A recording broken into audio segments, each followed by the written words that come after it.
It's the Anthony Cumia Show on the Red Apple Podcast Network. Oh, yeah.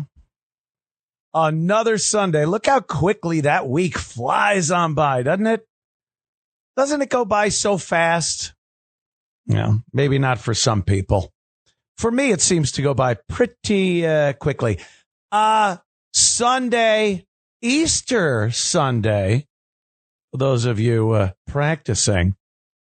I went to church today. I don't normally go to church, but, sometimes your girl might say, hey, let's go to church. And you got to be a real piece of garbage. No, I'm playing Call of Duty.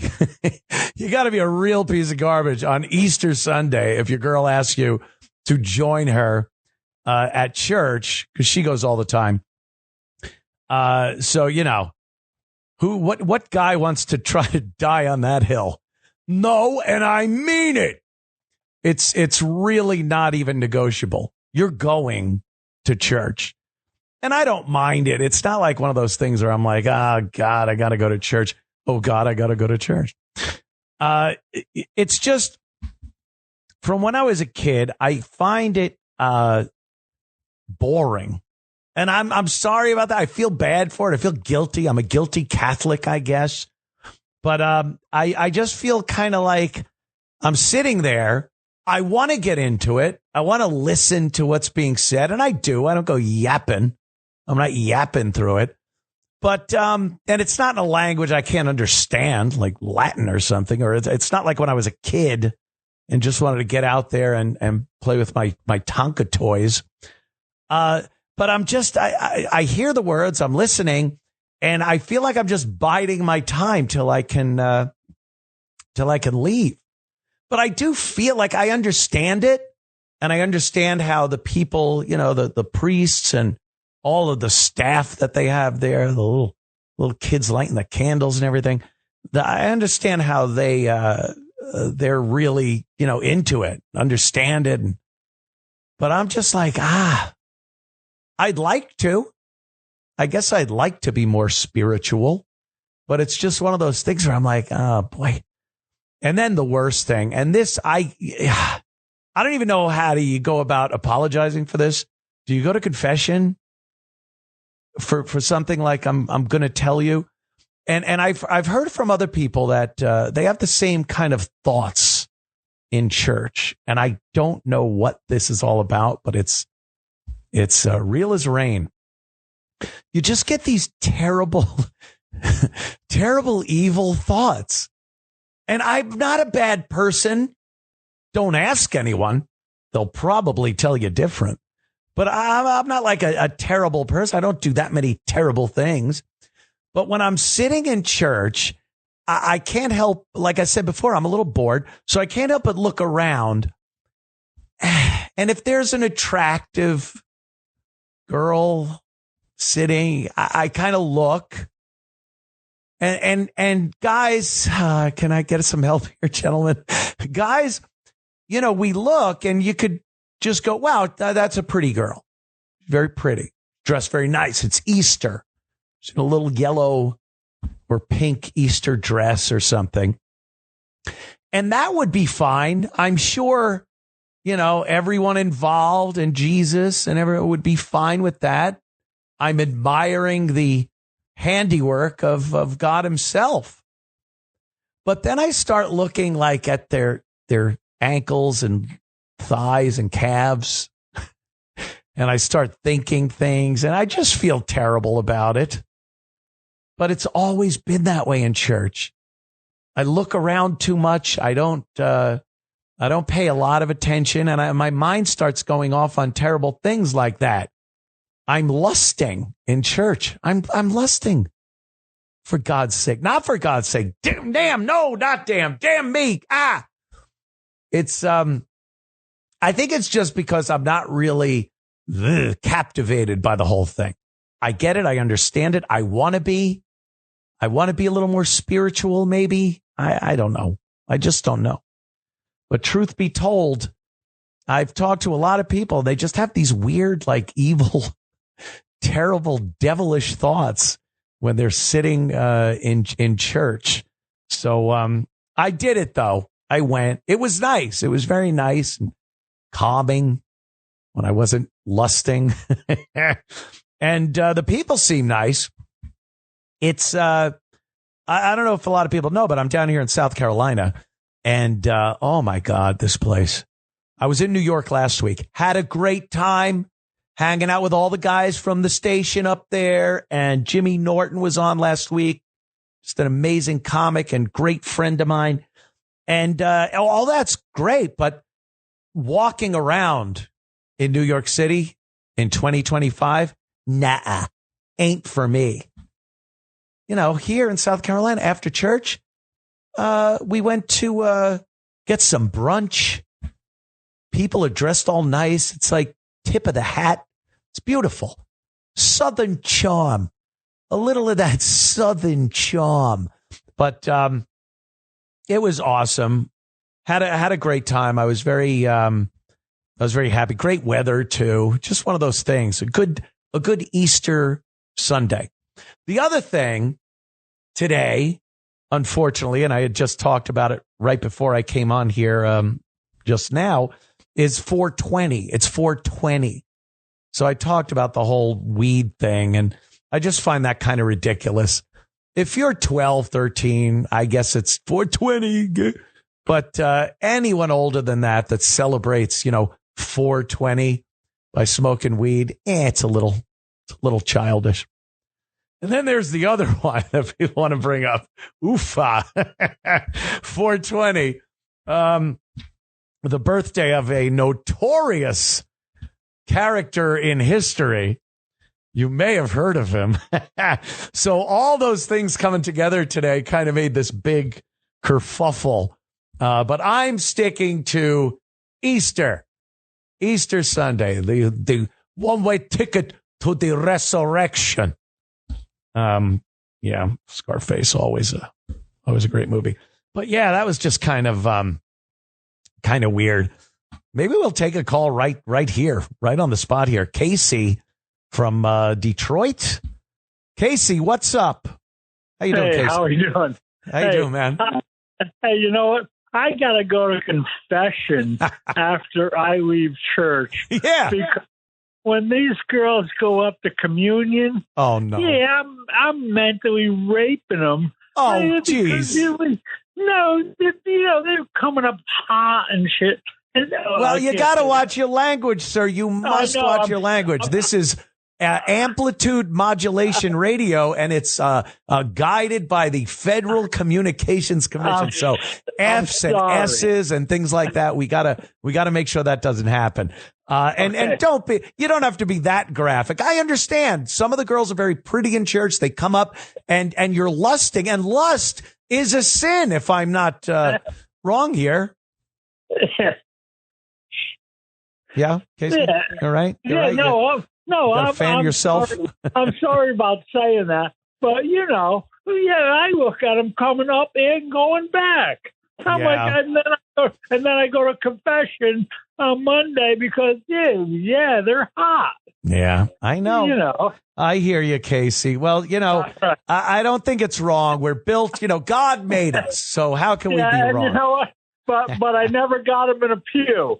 Yeah. Oh, well, good for you. Okay. Thank you, Casey. Great Easter call we get from Casey. He's dropping S-bombs. He's talking about some real horrible things. I'm just talking about visually lusting in church, which I know is not a good thing. It's something I believe you would have to confess, but then you go to the church to confess and you're seeing more. So it's one of those cycles that you just can't get out of. Boink. Let's go to Andy. Andy in Yonkers. A little bit about us just talking about pot, the young people and their marijuana. Andy, Yonkers, what's up, my friend? Oh, what's up, Dad? Sizzle chest. What's happening, man?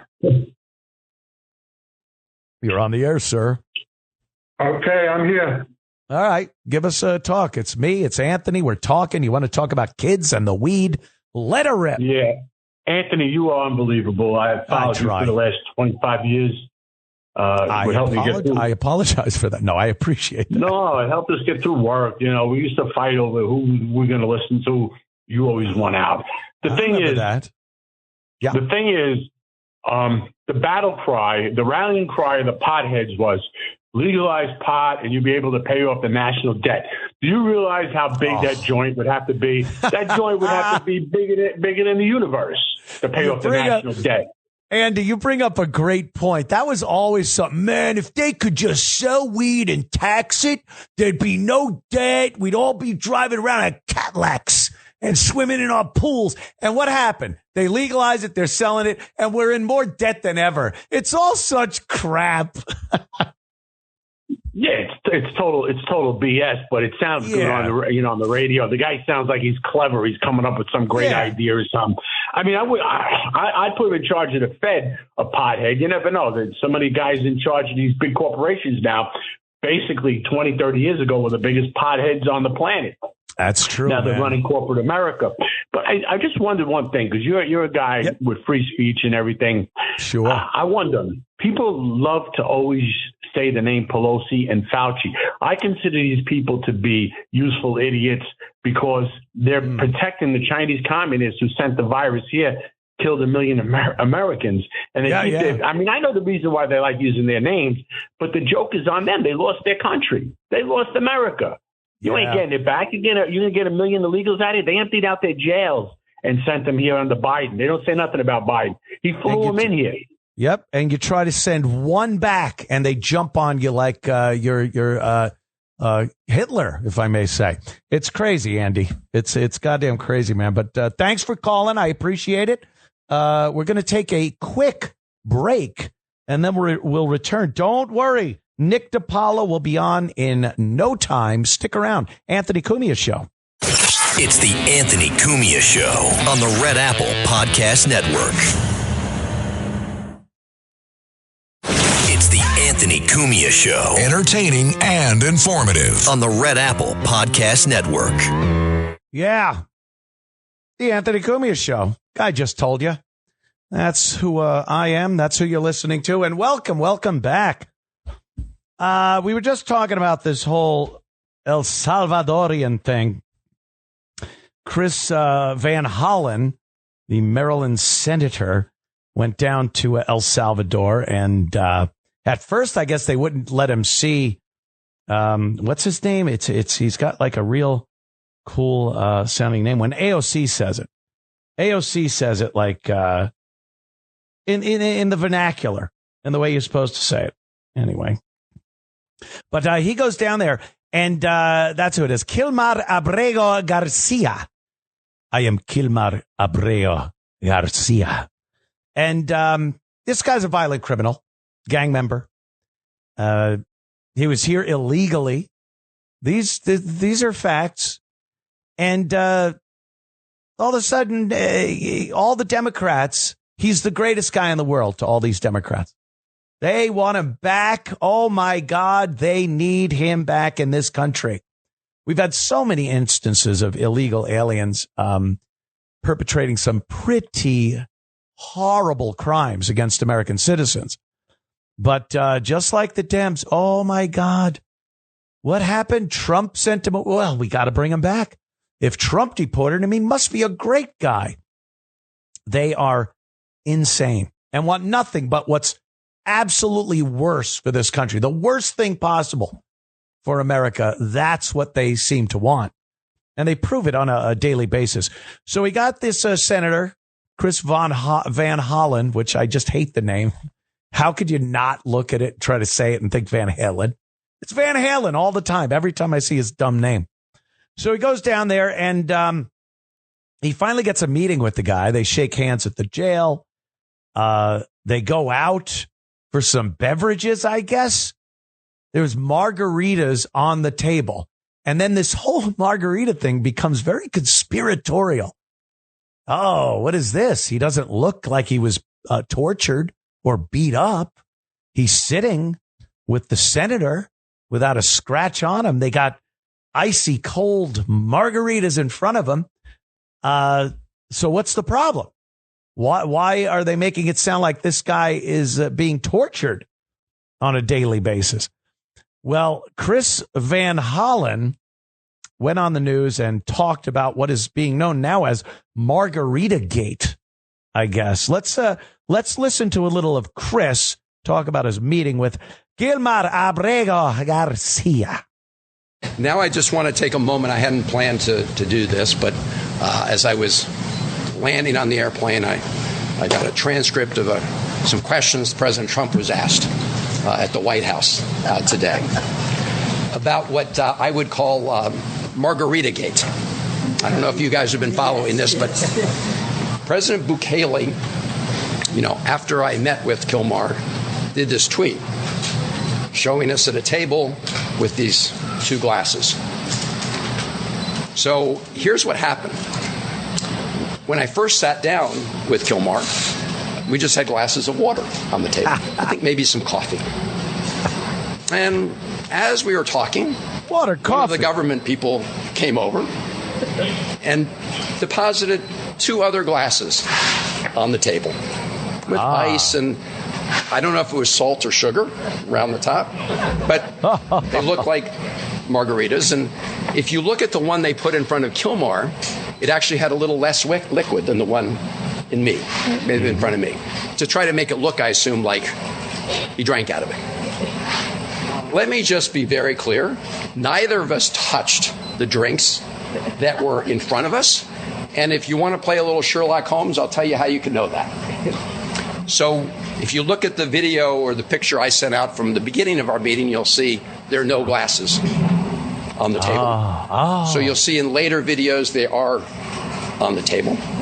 But they made a little mistake. First, some people are very careful, right? If you sip out of one of those glasses, some of whatever it was, salt or sugar, would disappear. You would see a gap. All right, enough There's from no him. gap. There's no gap. Oh, that's for sure. How about a straw? Was it the straw you use it for Coke? Teasing, of course. Yeah. What? See, he seems to be missing the point that whether they drank it or not, they're sitting there at a beautiful restaurant, wherever they were, in beautiful weather with margaritas in front of them. This doesn't sound or look like someone that's been tortured over the course of time since he was deported. He wasn't denied any rights here. He's an illegal alien. I believe, or at least I believed, that the president of the United States has some say over getting illegal aliens out of this country. Joe Biden sure as hell had say in bringing them in without any qualms. No one has tried to stop him legally. Every time they tried, it was denied. So bringing them here is fine. But then when you try to get rid of them and get them back to their country and maybe have to serve time, I don't know. He seems to be a criminal. They don't seem to like him down in El Salvador either. So I think it was completely fine. Millions of illegals came into this country, and they're blowing head gaskets over one guy. I'm disgusted, but par for the course. Stick around. Mr. Nick Dipaolo will be coming up in mere seconds, if you count them. We'll be right back with Nick Dipaolo on the Anthony Cumia Show. It's the Anthony Cumia Show on the Red Apple Podcast Network. Raise the rudder! Raise the sails! Raise the sails! Captain, an unidentified ship is approaching. Over. Roger. Wait, is that an enterprise sales solution? Reach sales professionals, not professional sailors. With LinkedIn ads, you can target the right people by industry, job title, and more. We'll even give you a $100 credit on your next campaign. Get started today at linkedin.com/results. Terms and conditions apply. This episode is brought to you by Shopify. Upgrade your business with Shopify, home of the #1 checkout on the planet. Shop Pay boosts conversions up to 50%, meaning fewer carts going abandoned and more sales going cha-ching. So if you're into growing your business, get a commerce platform that's ready to sell wherever your customers are. Visit Shopify.com to upgrade your selling today.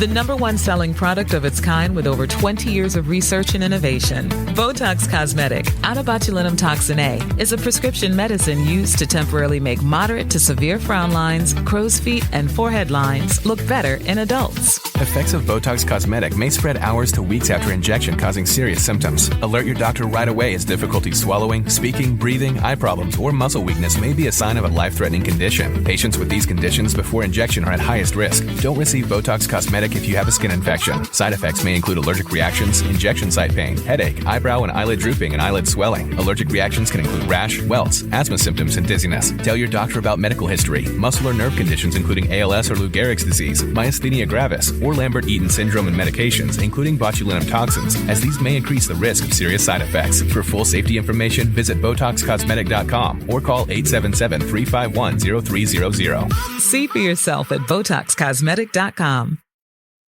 It's the Anthony Cumia Show. Entertaining and informative. On the Red Apple Podcast Network. That it is. Anthony Cumia Show on a fine Sunday evening. And, oh boy, let me tell you, I've known this guy for many, many years. Just a great comic. Used to come on the Opie and Anthony show all the time. And people liked a couple of us Italians just waxing fantastic about the good old days and the crap that's going on in our country and the world right now. He has his own show, which I'm sure he'll tell you about better than I ever could. Mr. Nick Dipaolo. Nick, how are you, my friend? Very good, Anthony. Very good. First of all, I want to give a shout out to WABC Radio for having the gonads, the testicles, the fortitude to put Anthony Cumia on the air where he belongs. Isn't that crazy? Somebody over there has good taste, and like I said, huge brass ones. Isn't that insane? Yeah, after everything that's happened, it's like, all right, I'll come back to the broadcast airwaves. I like the idea of the FCC breathing down my neck. It wasn't enough to have every podcaster and woke jack off or anything else trying to get me fired or killed. Yeah, let me get the government back on me again like it was back in the early 2000s. You got to hand it to whoever that I've never met. Maybe I know the guy because I did do a stint with WABC Radio. I think I did. I don't know. Yeah. I'm like you. I've been fired and whatever. But I would like to know the guy that pulled the trigger on the show. And I say he should, run for a governor in New York, replace that floppy bitch. Oh, my God. Governor, mayor, anyone in New York, senators, Congress people. Nick, you abandoned New York just like I did. Yeah. And we had friends and family up there. And it's tough to just move because you get used to where you are. You kind of fall into a habit. It got so bad that we left. And it has to be because so many people there keep voting for the same imbeciles. And they'll get rid of one and think, well, now it's going to get better, and vote in virtually the same person. And we've seen this happen so many times with Mayor Adams, Governor Cuomo, and then you got Hochul and the collection, Chuck Schumer, the whole collection of them just seem to be dedicated to screwing that state up. Well, I have a theory about that, and not just New York, a lot of big blue cities that are going in the toilet. Big blue cities. They needed the money. Oh, that would be great, Dice, talking about the farm bill on the Senate floor or something. That would be. Why aren't you paying these farmers? They're out there picking corn or something. Give them some money. Oh. Like the attorney generals. I know in some states the attorney generals are elected, some they're appointed. But my point is, even like New York City, I really believe those people aren't voted in. I believe, look, if they could fix the presidential election, which they did, by the way, in 2020. I really believe it's rigged in New York, and other, because even New Yorkers, as liberal as they are, they're not that stupid. I mean, I hope I'm right that they would vote in the same liberal scum that every 8 years destroys their city. I really believe it has to be rigged from the inside. Either that, or it's really sad that I just give New Yorkers more credit. I don't think they're that stupid. But like Chicago, let's replace. We're going to get rid of Lori Lightfoot and replace her with somebody 40 feet to the left of her. What the F? Every time you just see these cities like, of course, New York, Chicago, Atlanta, then smaller ones like Baltimore. What about Oakland? Oakland just elected a new mayor, Oakland, because the last mayor was corrupt, stealing money, all kinds. And Oakland's just been a disaster. People are leaving. Businesses are leaving in droves. You can't find one open fast food restaurant. They boarded these things up and left like Martians were attacking. They would not stick. And then they just elected this woman that, like you said, a mile to the left of the last guy that was in there. Nothing will get done. And New York had a chance. Anybody but a Democrat like Adams. Adams, by the way, now is just playing off of the fact that Trump and his Justice Department got him off the hook. So he's got to be a good boy. And then, but Hochul, like you could have had Lee Zeldin, and they just vote in this woman that she's terrible for the state. She didn't even get voted in. No. Nobody voted for her. She got dragged into this. Where were they hiding that wildebeest? You know what I mean? Did you ever hear her before she became? Never. I don't know. No one hears people. No one hears of the lieutenant governor. They don't know who it is. And then Cuomo tries to say, "Hey, I'm Italian, so I'll molest people at weddings." He thought that one would work. They throw him out. He pretty much offed 1,000 elderly in old folks' homes during COVID. And and now he wants to run for mayor of New York. But Hochul gets in there. And then when she went through Cuomo's term, they gave us a chance in New York. You want Lee Zeldin? Here's a Republican. It's something different. Maybe try it. Boom. They just go for the Democrat every time, and we're screwed. And it got me to leave. I picked up and left.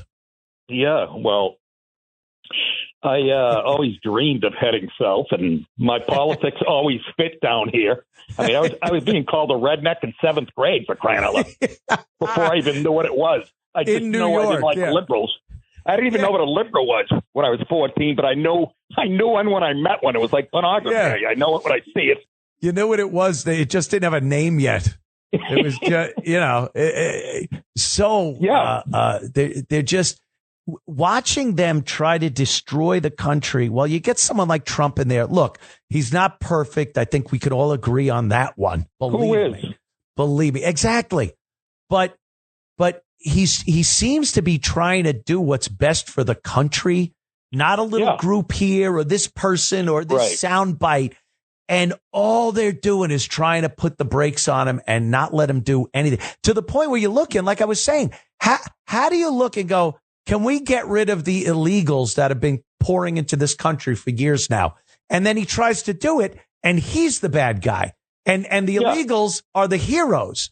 Right. That's right. So what does that tell you? You made a great point. Trump, America wants what Trump wants and vice versa. But it upsets the left to no end. So what does that tell you? They don't like this country. They hate it. And by Trump showing up on the scene, he has really shined the light. And it transcends politics now. It's not about left, right, liberal, conservative. It's about, sane versus insane. They are hard. It's not hyperbole to call them Marxists. They're hardcore Marxists. And no wonder why they don't agree to anything any Republican said. It used to be, I remember like when even when Tip O'Neill was in office and Reagan. and Reagan, they would, even back then there was push and shove. But I've never seen anything. I mean, and Trump was right. He could literally save a baby on a subway platform, and they would say, he touched her illegally. It's creepy.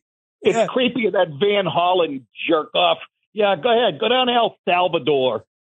Who cares if that guy? Who cares if he's a gang member or not?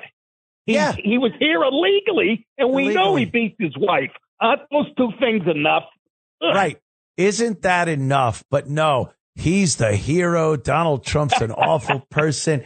They are really insane, too. The politicians, I have to believe they know what they're doing. They're just trying to get their team to win.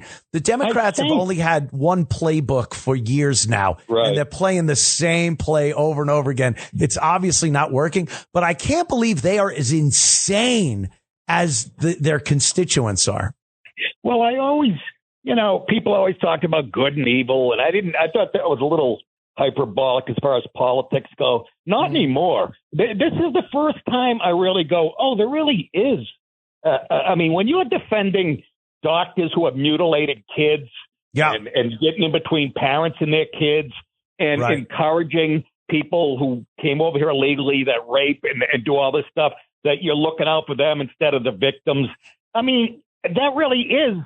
I'm going, wait a minute. Maybe there really is evil. And I don't think that's I'm not exaggerating to say that. I don't. Yeah. They're really dark. They're like a death cult as far as abortion and all that other crap. I'm not like a far righty, but when I talk about these a-holes, I sound like Billy Graham or whoever. I can't even name one. Or whoever. But of course, it's not Billy Graham. It's the great Nick Dipaolo. Nick, the great Nick Dipaolo, comedian extraordinaire, on with us. And are you playing it? I'd like to, give you a little opportunity to plug a gig. Absolutely. This Friday night, I'm sort of I was going to say your neck of the woods. What am I saying? You're down here, right? I'm down here now. We're all moving down here, Nick. Well, I'll be in this Friday night coming. I'll be at Cohoes Music Hall, Cohoes, New York. That's April 25th. And then May 15 and 16 at Zany's in Rosemont, Illinois, which is a beautiful. I hate saying the name Zany because the club is really beautiful. I know. The name is terrible. I'm 63 years old, cashing a check that says Zany's. It's got a microphone with a top hat on it. I was just going to ask you about that, man, because look, I've known you for many years. All the, of all the comics that used to come into the O&A show, you're just a pisser, man. And I just, are you still enjoying your time out on the road? Tremendously. Oh my God. Dude, I'm like, if they should put me on the news and I get on the plane. I have the ugly. I get to first of all, it's beautiful down here because the airport is 19 minutes from me.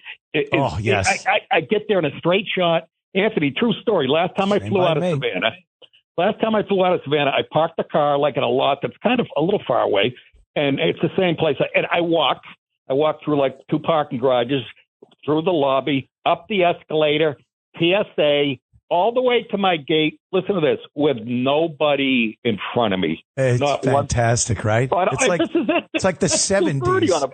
It's like the 70s. They put you on a 707 with a carving station wheeled in front of your seat.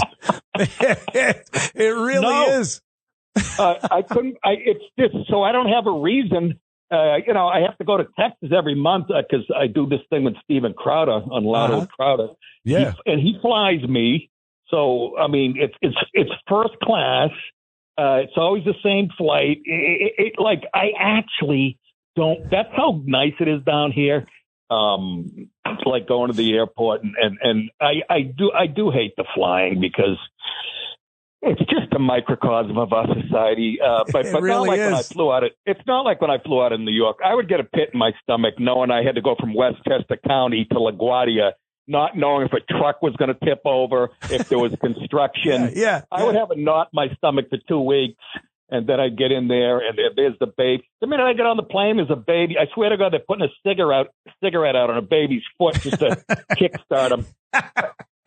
When I talked to you on the phone the other day, you were on the plane. It sounded like they were torturing babies.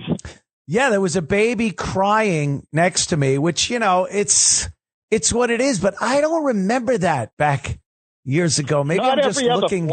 Every other flight, yeah. And then even first class, we like to splurge a little, Nick. I'll tell you. I've earned a few bucks in my day. I decide to splurge a little. But first class is now steerage in the old days. First class, back when I was a kid, you didn't even walk through the same door. They had you walking behind first class, and you try to look through the curtain, and it was just this magical land of food and drink and laughing. It was like Mad Men. It was like the show Mad Men. They're all up there sipping scotch and feeling up waitresses. Hand jobs. Yeah, it was fantastic. Now they've just cut everything down. It sucks. And like you said, it's a microcosm. Could you imagine people behaving on planes years ago like they do now? They wore suits and ties and a goddamn fedora. And the women were in dresses, and the kids, God forbid, they open their yap. Now it's a catastrophe every flight. This is the part of the show where all your fans are going to be, in the comment section going, not even our fans, just people, two cranky old guys. Yeah. Well, good. We are two cranky old guys. What am I trying to present myself as 28 years old looking for broads? Well, no, I don't know. I'm in my 60s. I'm cranky. Judging your girlfriends, I don't know. You might be kind of pulling off 28. Well, again, I made a lot of money in my day. So. Well, I'm not a pauper, but I got this leper in my house that makes me a BLT. Oh, come on, honey. She knows I'm kidding. Come on, honey. Truth, honey. Truth. I'm kidding. Come on. I'm like Tony Montana on the top. I was kidding. I was kidding. Give her a Quaalude. She'll love me tomorrow. So I picked my spots, Anthony. Like I couldn't, when I was a young comic, I would do like everybody else, 25, 30 weeks. Because, I wasn't married, you're chasing broads and then having a good time. And that was flying economy, but I hated it. It wears you down. I heard Jerry Seinfeld on Tom Papa's show saying that. He started talking about travel, and he's like, oh, that's retired, more comedians. And it really is true. It's the cliche they go, but it's true. They pay us comedians. They don't pay us to tell jokes on stage. They're paying us to stand in line at the airport. Lost luggage, broken relationships. Some garbage room that stinks. And La Quinta Inn. You go in there with luminol, and it looks like an episode of ID. It's like a Peter Max poster under a black light. It's crowded flight. Go ahead, sorry. It's so funny because you got like a few stories. I hear Norton and Florentine and Voss, and they'll tell these stories, but there's only a few of them out of the thousands of times they've been out. So you got to imagine, they aren't all this amazing, funny, we got some girls, took them back to the hotel stories. It's mostly just boredom and a crap club and a crap crowd. Well, I don't want to blow my own horn, but I think if you went back and pictured me in even my late 20s, early 30s compared to Norton and Voss, I think I would have had a leg up on the broad situation.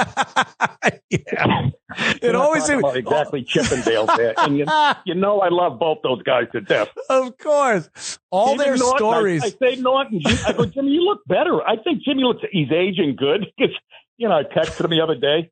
And he's like, I look like and I go, I said, I think you look better now than you did. And he goes, oh, you're a good friend. You're a good friend. Yeah, he'll look at that as an insult because he thought he looked better years ago. So he thinks you're I lying. didn't mean that either. I mean, he's heavier now, but I guess he's not wearing an Ozzy Osbourne T-shirt, and he wears a jacket. And I don't know. I think he looks good. Yeah, that's great. You know, it's going to be clipped and sent to him. He looks heavier now. No, that's the only thing that's going to be clipped and sent to him. Yeah, but I'm saying it looks good on him. Yeah. I thought whatever. He whatever. Hey, with his lifestyle, we all thought he'd be losing a lot of weight. So you know, what are you going to do? I was worried about 20 years ago. I thought he did maybe catch a germ. Catch something from a happy ending on 48th Street behind a dumpster. Put on the bathrobe, some chicken broth, and a poodle next to him, and call it a night. You're going to stick around? We got another break. I'd like to talk to you about a few more things going on there, Nick. Okay, absolutely. Cool, all right, we'll be right back with the great Mr. Nick Dipaolo after this, the Anthony Cumia Show. It's the Anthony Cumia Show on the Red Apple Podcast Network. It's the Anthony Cumia Show on the Red Apple Podcast Network.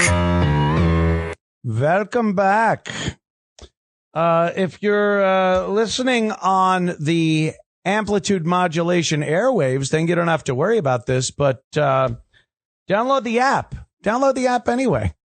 It's over there on the App Store, 77 WABC app.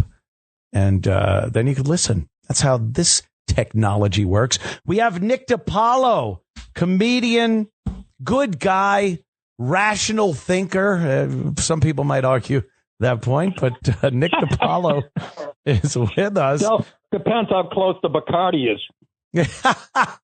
Nick, I love talking with people about the old New York days at the Comedy Cellar in New York, and you know, because everyone loves bringing up that goddamn table, the table, and it's become this legendary thing. Whenever anyone brings up the old crowd of Colin Quinn and Patrice O'Neill and Greg Giraldo and all these guys, and you obviously, and you know, they think it's still a thing that comics would still sit in a club at a table and talk like you guys did about what's going on in the world, and but you guys took busting balls to a level no one could even deal with now.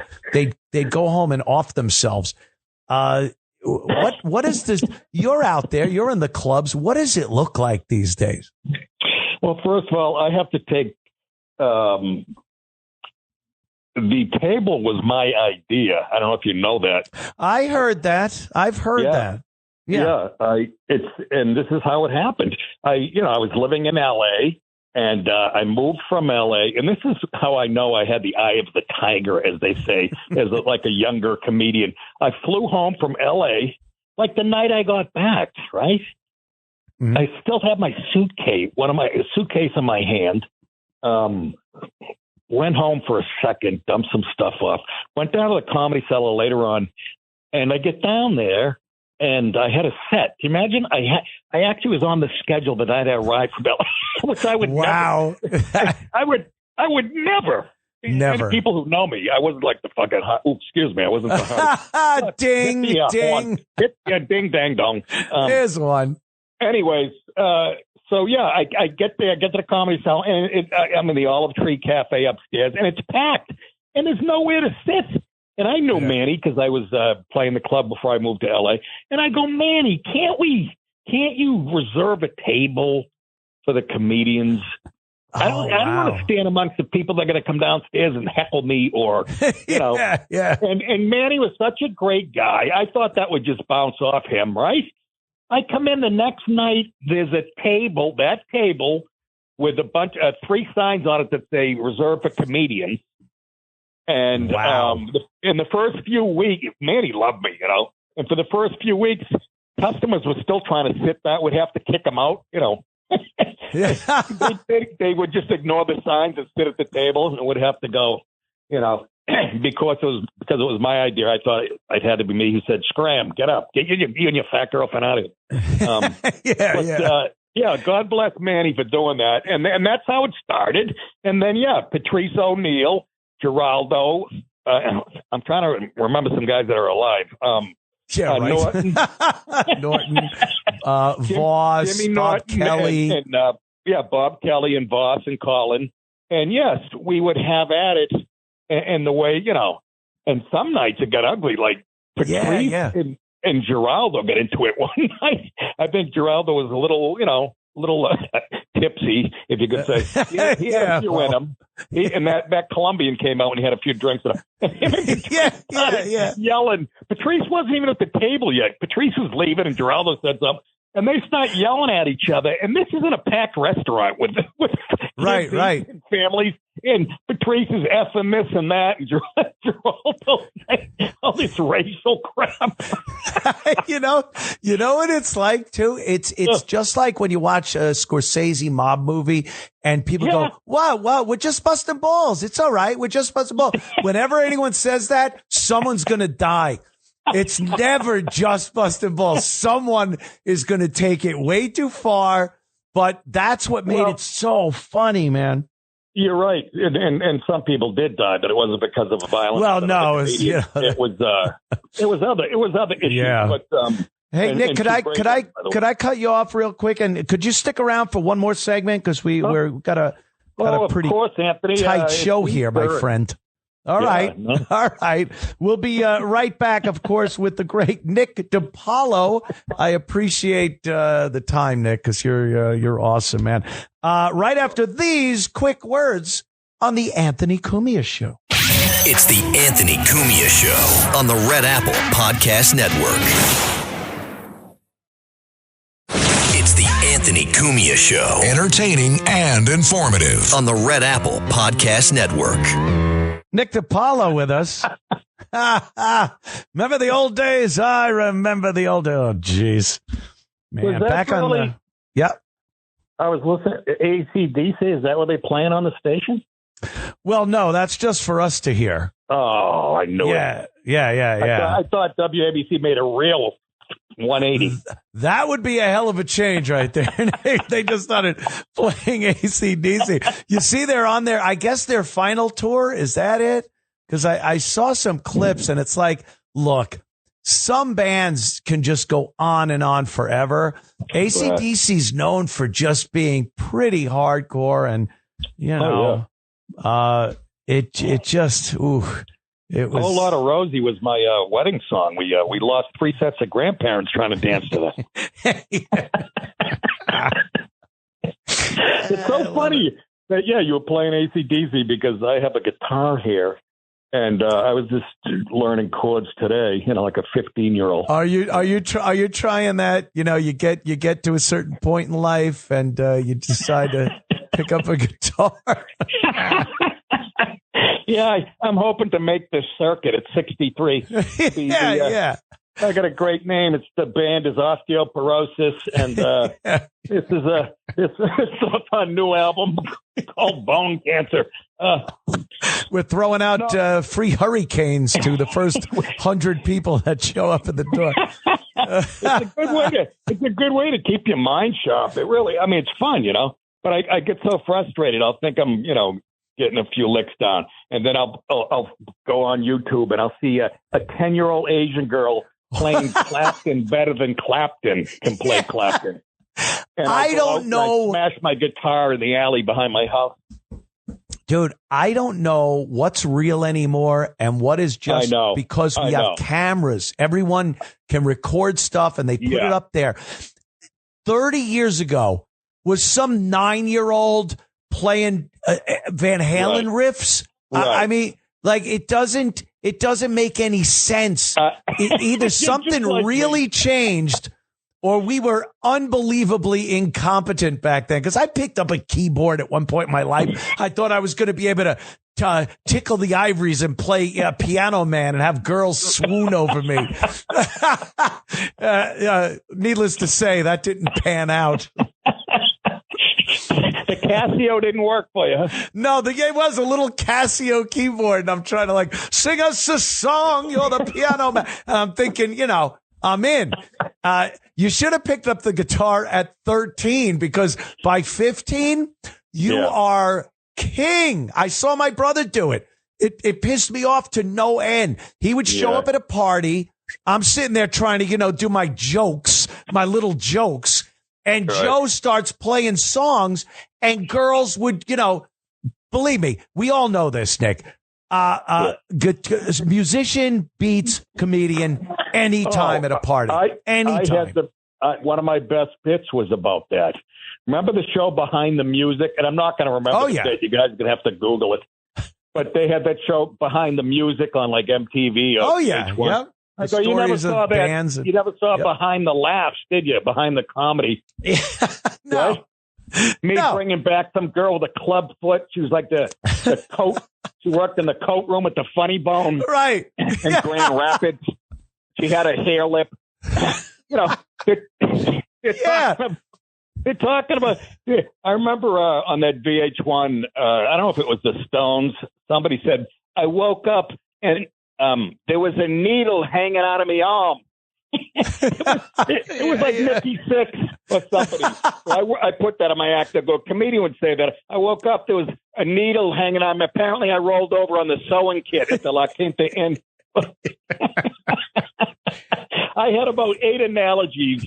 If I don't know where that bit is. If somebody can find that, your fans can look it up. It was one of my favorite bits, and it would still work today because you're right. The AI stuff, here's what kills me, Anthony. Like you said, you don't know what's real or not.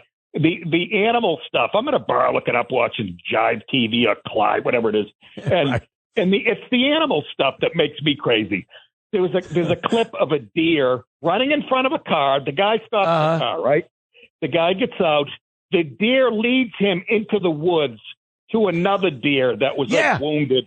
And I go, that never happened. I look at a stranger next to me. I go, that never happened. I try to write a bit on that too. I go, some of them are believable. Somebody picks up a bird that was hurt or whatever. I go, but, yesterday I saw one. It was a great white shark helping an old lady across the street. I go, that's it. That's got to be AI, right? Right? It looks real, though. I don't know. It's, yeah.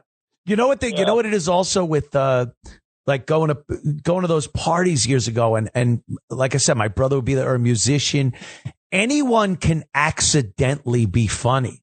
Like you could have a guy at a party and he might say something and it's funny and people look at him and go, oh, that's funny. You don't accidentally pick up a guitar and play a Led Zeppelin riff. Right. You just, you have to be good. You have to have that talent, and girls will gravitate toward that so much faster. I don't care what they say. What's the most important thing? A sense of humor, I think, is mostly, sure. Yeah, I was funny while I had zits on my face, and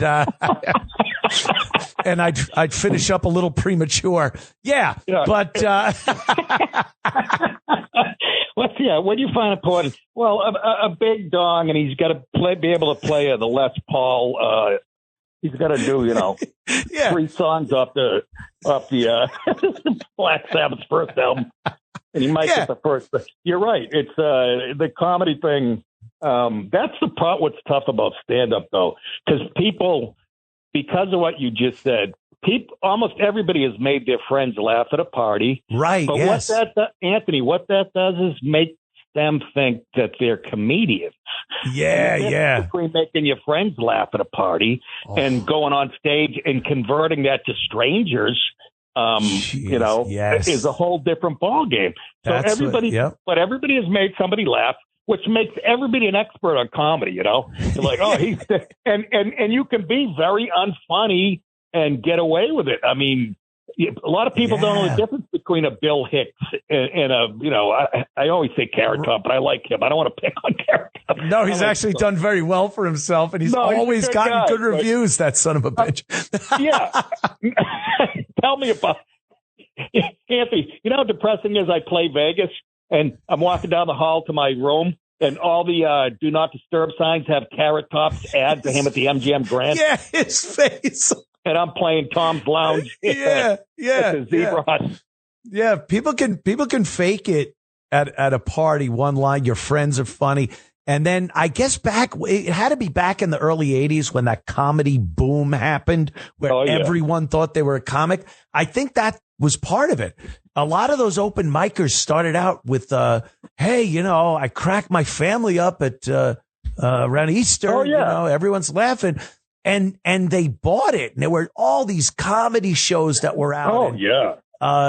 Evening at the Improv and the Caroline's Comedy Hour. Yeah, Caroline's Comedy Hour. And they were, for the most part, terrible. You'd get one guy on there that might make you laugh, and then it hit that wall. Finally, thank God. Oh, yeah. It hit a wall where people are like, yeah, we're waiting for the cream to float to the top. And it happened. That's what I've been saying this. That's how I feel about podcasts right now. There are too many podcasters and podcasts because everyone could go to Best Buy and get a podcast play kit and set it up. And now they're a podcaster, but they don't know what the hell to do once they turn the mic on. I think we're in that same thing with podcasting that we were comedy in the 80s. Well, yeah, and comedy's getting saturated again now, too. But, God. Well, I'm glad you brought up podcast. This is how bad I am at marketing myself. Yeah, come on, Nick. Even I have a podcast Monday Nick Dipaolo, everybody. Where can we hear you, Nick? Monday through Thursday, 5 p.m. Eastern on Rumble. And if you guys don't know who Rumble is putting YouTube out of business. Rumble's the naughty version. The naughty version of YouTube. Yeah. It's I can go wild on Rumble. And I know. It's God bless the guy that runs it, Chris Pavlovsky, whatever his name is, but he's he's like the only thing that stands between us and total censorship. It's so rough these days, man. Like I do my show, my internet show, and it's just there's nothing I can't say because it's subscription based, it's private, but everything else, I put stuff up on YouTube. I got to be real careful. And now this is FCC, Nick Dipaolo. The FCC's watching and listening right now to make sure Anthony Cumia doesn't screw up again. Yeah, well, if you're listening, leave him alone. Thank you. Leave the guy alone. He's making an honest living. The guy used to put up duct work, okay? I put in air conditioning and heating ducts. For the love of God, I was able to talk and get a few people to listen. Can you just leave me alone? That's all I'm asking. Leave me alone. The guy's going to have stage 4 lung cancer in about 3 minutes. Let him have his fun. Breathing in asbestos. Oh, you didn't call me, Tony. You didn't call me. You did construction. Yeah. I We did all all did. that stuff. My uncle had me up in an attic. This is 1976. Oh, God. Yeah, get in there and clean out that. What is it? I don't know. He's like it's some type of chemical dump. Yeah, make believe it's cotton candy. Eat it. Go ahead. Have fun, kid. Yeah, put on a Red Sox hat. Don't let it get you. Knock yourself out. Put a paper towel in front of your face. Knock yourself out, kid. Hold this rag over your mouth. Yeah, you'll be fine. You'll be fine. Yeah. 30 years later, you're coughing up blood. Nick, you are a gem. I love having you on. I want to do this more, of course. And we live way too close together to not show up live on each other's show. Funny. I always think about that. And it bothers me a little bit. Then I go, no, he's just like me. You know what? How far are you from me? 2 hours? I'll wave. Look out your window. Here I am. I'm waving. Is that you? Yeah. Oh, yeah. No, you got the Make America Great Again hat. I'm not that far, dude. I'm really not. Probably 2 hours. 2 hours. No, 2 hours. But I go. He's just like me. It's he don't want to get. No. It's like as much as I want to see Anthony. I don't know. We're get in a car, drive. What are you, crazy? I got to go outside. I got to open my door. I got to dress. Dude, I shower once every 11 days now. I swear to God. I think I got you beat. You know how girls are doing this thing called fabbing? I don't know if you've read this. I don't know. Look at you keeping tabs on all the teen magazines. Yeah. Oh God, yes. I have a middle school up the street. No. What is fabbing? They touch themselves down there, the girls, and then they put it behind. They put it behind their ears. Are you kidding me? Like perfume? Yes. So apparently, I tried it, and ass sweat doesn't work as good. No. I put some ass sweat on my wrist. not quite Fabergé. He was dying. He goes, the funniest part is he said, you put it on your wrist. And how girls put perfume on their wrist. Like maybe in the 40s they did, which is even funnier. But Nick, I love you, bro. Anthony, well, let's, anytime, dude. I know how it is when you first get back. You got a no show and you scrambling or whatever. But tell the people this Friday night to come see me at the Cohoes Music Hall, and then May 15th and 16th at Zany's in Rosemont, Illinois. And listen to my podcast. It's only 40 minutes. It's rough and tumble. I say what I want, and that's on Rumble at the Nick Dipaolo Show, 5 p.m. Eastern, Monday through Thursday. So, Dipaolo. Yeah, baby. I love it, Nick. Thanks so much for coming on, man. Thank you for bringing Anthony back. Thank you. Yes. Thank you for noticing that. Some people, they still keep their mouths shut. They never talk to me again, these bastards. Nick, thanks so much, man. I'll see you soon. Hopefully I'll drive the 15 minutes to your house. All right. Let's meet at a Waffle House halfway in between. Yeah, let's do that. The great Nick Dipaolo. We'll be right back after these words. It's the Anthony Cumia Show on the Red Apple Podcast Network.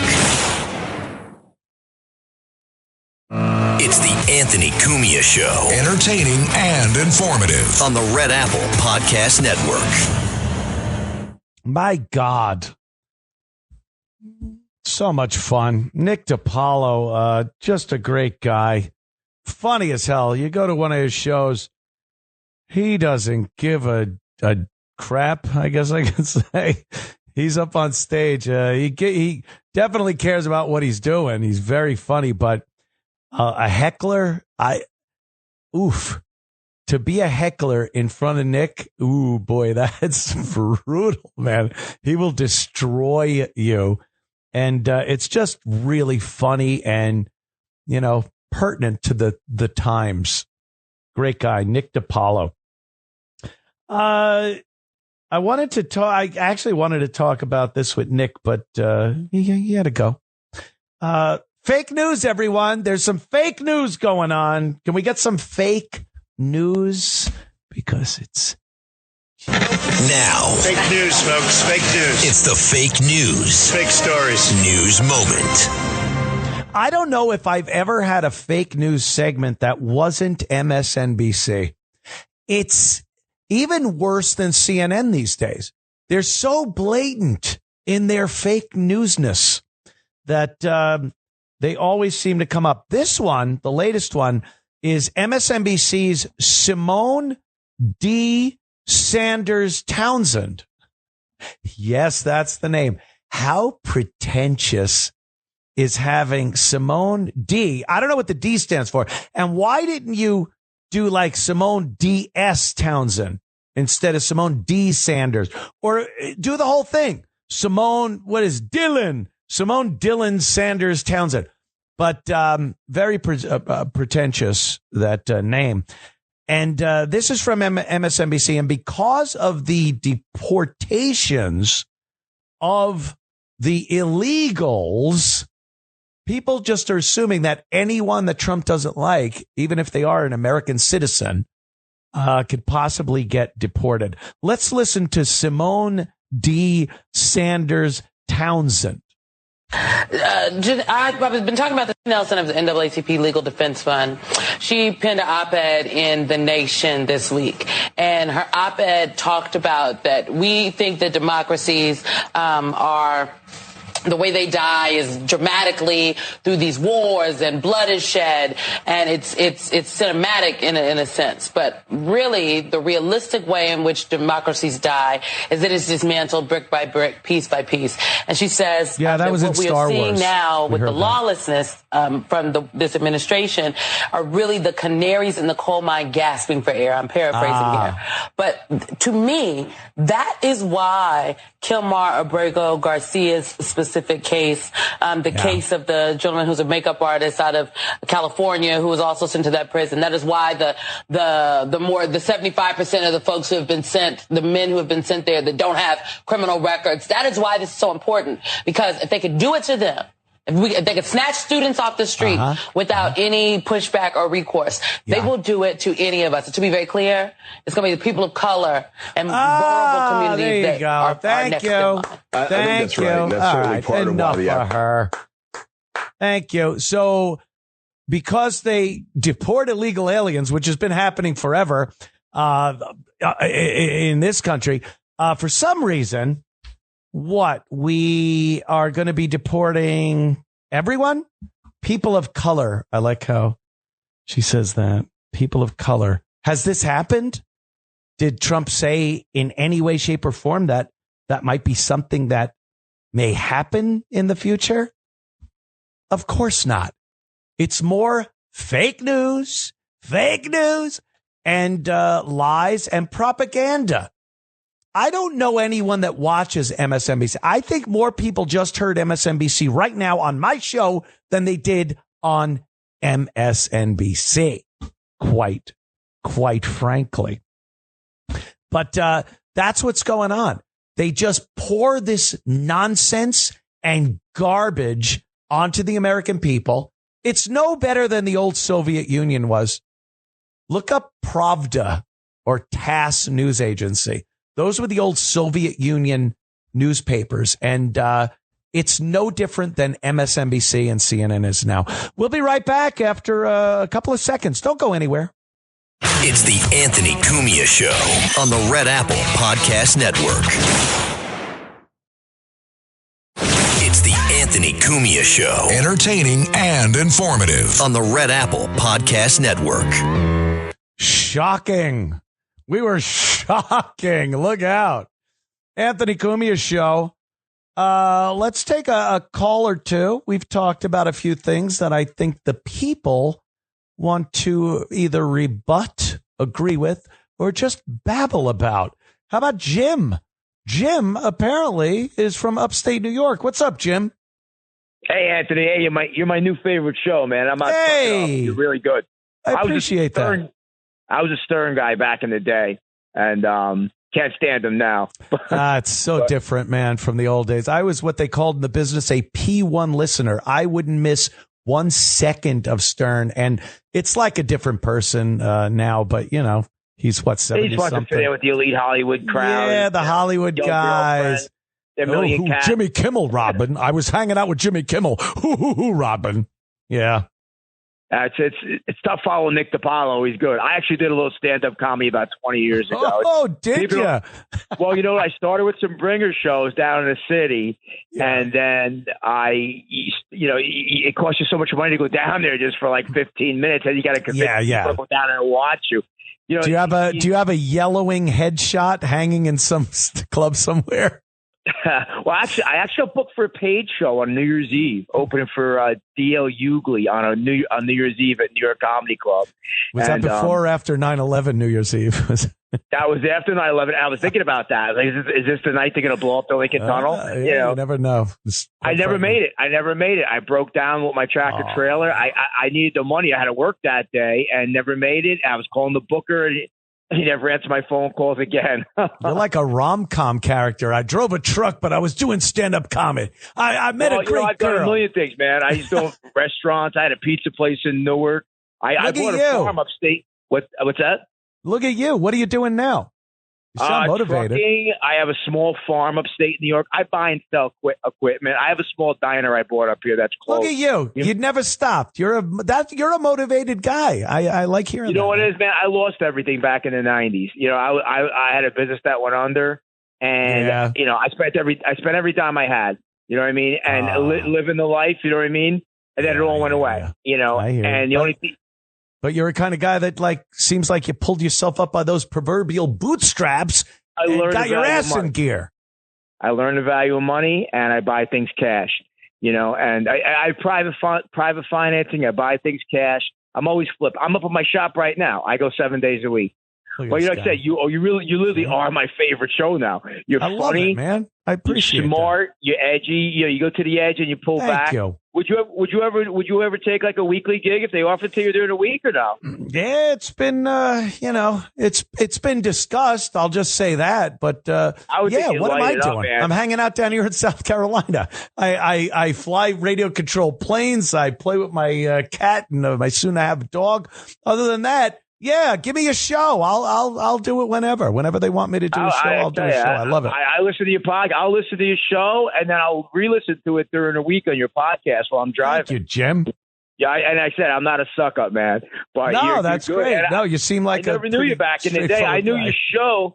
I knew your show, Opie and Anthony. Except I was a Stern guy, and I just happened by chance listen to your first show when it came on a few weeks ago, and I was like, "This is great." I actually turned a few people onto it. I really appreciate that. That's a genuine compliment. Very I said, cool. talk about the illegal aliens and trucking, dude. They're destroying trucking. See, there's an unknown program that Biden installed called the non-domiciled CDL program. He fast-tracked refugees, and there's probably over 1 million refugees untracked, right?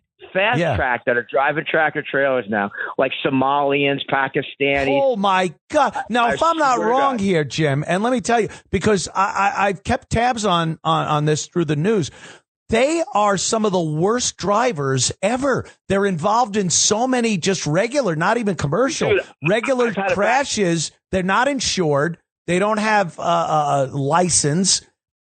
This is terrible. I haven't heard about this yet. I've had to back him in, dude. I had a Somalian guy from this one company. He's like 20 minutes. He's trying to back it in like a snake. I say, hey, man, stop turning the wheel. He goes, turn the wheel which way? This way, this way. I literally stood on the step and backed his truck in. I'm the truck driver now. Yeah, listen, you know what it is, man? It's killing trucking because they'll work for anything. Trucking goes up and down in cycles. The rates go up. The rates came down, and they're never going back up because these guys ain't going nowhere. If you're living in a hut in Somalia and making $400 a year, now you're in an air-conditioned tractor trailer. You know what I mean? Oh, it's the life. Right. You go into the bathroom, and I'm home every day. But you go into a bathroom at a truck stop, they're in there washing their feet in the hand wash thing. It literally looks like a third world. See, people don't know about this. They're unvetted, fast-track refugees that are driving tractor trailer now. I haven't heard this, Jim. They've dumbed the job down so much. Automatic transmissions, GPS in any language. They just point them and go. And it's a real problem in trucking. Not like the old days where you'd hear, dude, I'd be in Manhattan at 2:00 in the morning with a Cisco truck loaded to the roof for 15 stops going into the basement. I come in through the Lincoln Tunnel. I go down to First Street. I make a left. I see all the transvestites, the drag queens all dressed up. I said, it's my girls. Norton was probably there flirting with Jimmy. Yeah, you probably saw Jimmy there. Jim, thanks so much, man. I appreciate you listening, and I appreciate what you do, man. You're a motivated guy. We need more guys like you, man. Thank you. Man, that's something. Yeah, every single aspect of this country has been screwed over by what this Biden-Harris administration did over the past 4 years. And Obama, too. The first term of Trump was a speed bump. That was just a speed bump to try to slow down what was going on. But having the speed bump between Obama and Biden, or whoever, was the president, we don't even really know. It screwed everything up. They put so many illegals into this country. And even now with Trump in office, we can't even throw them out. They're losing their minds. And it has been so detrimental to this country. And they'll try to tell you immigrants are they're gold. Oh, diversity is our greatest strength. We need more people. That is such garbage. If you are qualified and you can help and make this country a better place, come on in. You are cordially invited to be a citizen of the United States. But you got to assimilate.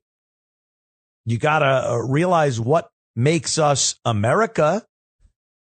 and what type of morals and values we have, things we hold dear as a country. You can't be against that and just want a free ride. Then get out. No one's saying that everyone that comes into this country is bad. But the vast majority recently, over the past few years, over Obama and Biden administration, yeah, they're terrible. They've been terrible. This is a bad time for this country. And he's right. He's right. I've watched videos, dash cams of these trucks because the companies put cameras in them. They want to see how these guys from Somalia or Central America are doing. And you watch these videos and they're hazards, just complete hazards. They don't know what they're doing. They're giving them this giant weapon to wield on the highways. And it's terrible. Terrible. Let's see what we got here. Paul from AOC country, Queens, New York. You like AOC, Paul? No way. She's your girl, though, man. She's your girl. No, but AOC's up on the northern side of the border up here. I got Joanna Mariola. I got Vicky Palladino. I got like a whole bunch of people that got know some of the Goombas. All right. Yeah, exactly. All right. What do you got, man? Well, the thing I was going to say was these judges that are telling Trump to bring back the sky, didn't they have actual laws that said they have to be pulled out originally? So if these judges are doing the bidding of Biden and Obama's crew, they're actually doing executive order. They're telling him to do what executive orders are being done by Biden. By Biden. Well, then Trump should be able to just cancel those EOs. Trump should be able to cancel those EOs then. Yeah. They get these judges out of the thing, show that they're wrong in the spotlight, because the actual law in the book says if you're not supposed to be here, you're not supposed to be here. Yeah. But these judges are saying, bring him back. What does the law actually say? Does the law say you're done, get out? Then these judges are acting like propagandists. They're supporting the communist revolution against this country. Yeah, I think you're onto something there, or I think you're on something, Paul. But you're onto something. I do appreciate your call. I'm going to hang up, but I'll continue talking about what you just brought up, because the fact of the matter is, they keep saying that this guy hasn't gotten due process. All these illegals that are being booted back to the countries that they're supposed to be booted back to, they haven't gotten due process, which is part of course, our constitutional rights here in this country. And, you're an illegal alien. And I also understand, I'm not completely stupid, that if you commit a crime here and you're here illegally, you are due your due process. So you'll go through an indictment and trial and conviction and sentencing. But if you're illegal, you don't have to be tried. There's no trial for being an illegal alien.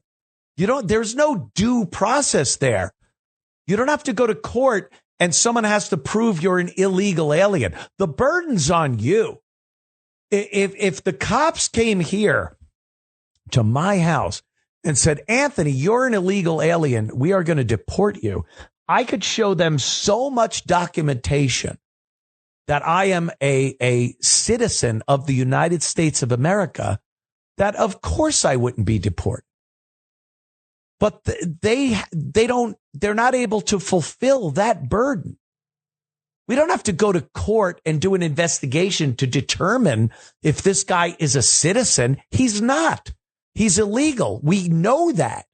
So goodbye. You're gone. That is due process in this country. That is the process that you go through when you're here illegally. Get out. Bye-bye. If you've committed other crimes, then certainly you're due process. You want to go to prison for murder or sexual assault or robbery? We'll fulfill your due process. Or do you want to get the hell out of here and go back to your home country? So this guy is an illegal alien. And he was sent back to his home in El Salvador, where he belongs. And one of the greatest things is this, the president down there in El Salvador. Even he knows, even he says that he's taking care of his criminals. He'll deal with it. Send him down. He will deal with it because he likes good people. He likes good law-abiding citizens. Do we got the El Salvador president? Yeah, he kind of agrees with Trump. And let's hear this guy. His name sounds like Bukkake, but it isn't. Go ahead. What about the human right for women not to be raped? I mean, what about the human right of kids to play or to be free or to go to the park? And what about the human right to live or the human right to walk in the street, right? But no, they were worried about the human rights of the killers. Yeah, worried about the human rights of the killers. Even the guy in El Salvador knows that the liberal idiots up here are out of their minds. They're like, yeah, what? Yeah, you sent back a criminal? All right, yeah, we'll take him. We put him in prison. Thank you. And then we must really look stupid to the rest of the world, even though the rest of the world's kind of looking pretty stupid these days. But we must look really stupid where the other countries have to be looking and going, so let me get this straight. There's a portion of the country that wants the criminals returned to their country. So they're there illegally. They're committing crimes. Apparently this guy was convicted of domestic violence against his wife. And the rest of the world has to go like, why do they want him back? Well, they don't. The Democrats don't. Anything Trump does, they need to go against it.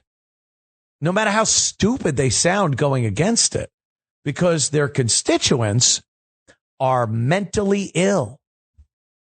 The nose ring.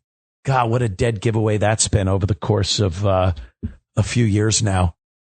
Whenever you're scrolling on social media, and I'll see, before I even hear the sound, I'll see some stringy-haired disaster of a woman with a nose ring. And I don't even have to look at what's written. I just go, oh, boy, I'm going to click this, and I know exactly what I'm getting.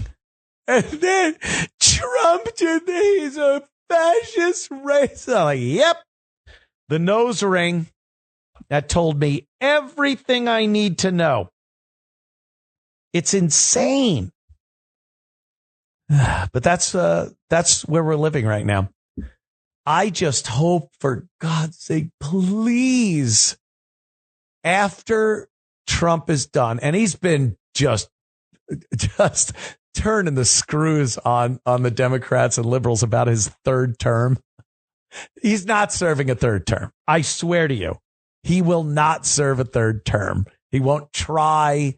This is a great tactic on the part of someone that's really good at screwing with the opposition. Let's be real. He's been doing that. His Easter message today was great. Another twist of the screw. Sleepy Joe. But yeah, that's where we're at. They don't understand he's that guy. But I hope after Trump's term, we get someone in there that continues it doesn't have to be exactly like Trump, but it's got to be someone that just keeps these liberal Democrats in check. Because I don't want it to be just a speed bump. I want them to to be so backed off of their intent to destroy this country. It's all they've been doing. Everything we look at. And then they lie. What about the price of eggs? First of all, we never really cared about the price of eggs. I don't think anyway. I think most people that voted for Trump are like, if eggs go down, that's great. But if we could say, look how expensive the eggs are to get Trump elected, then we'll play off the egg price. But the price of eggs have come down. The price of fuel has come down, energy. But they will just lie to you and tell you it hasn't. And they got a better way to do things. And they don't, quite frankly.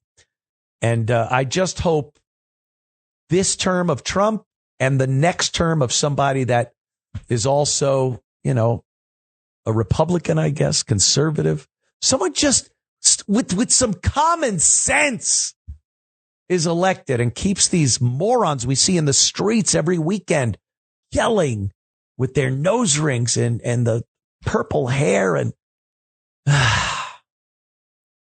I hope people. We'll be right back with more of the Anthony Cumia Show in moments. It's the Anthony Cumia Show on the Red Apple Podcast Network. It certainly is. Yes, the Anthony Cumia Show on a great Easter Sunday evening. Thank you for joining us. We do appreciate it.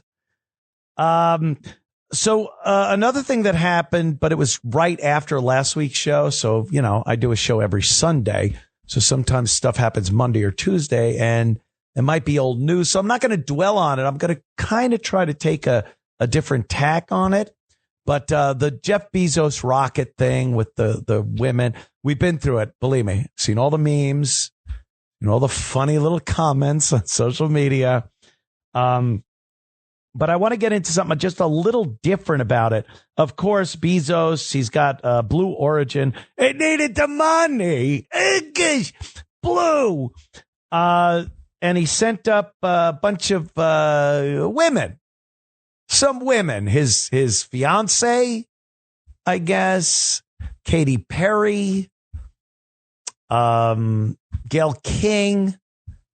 And then some other girls that no one really knew. It was like, when they do an ensemble cast on TV and the players, but then there's background, like in Welcome Back, Kotter or Happy Days. You'd go to the diner and there's Fonzie and Malf and Richie, and then there's people in the background.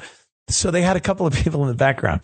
So they launched them in Texas, I guess it was, and they went into space. And I use the term loosely because I guess there's this, who decided where space starts? I really haven't been able to figure that one out. When the guys go to the space station, we got a big space station orbiting the Earth. When they go there on one of the Elon Musk SpaceX rockets, that seems like space to me. It's a space station. It's been in orbit for quite some time. It's not coming right back down in 11 minutes. So that to me is space. What these girls did was a carnival ride.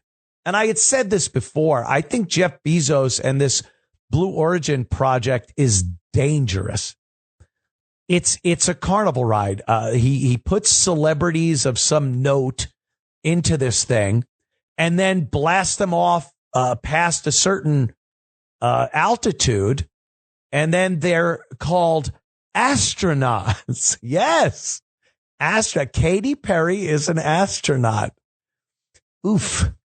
And I just think it's dangerous. There's no science behind it.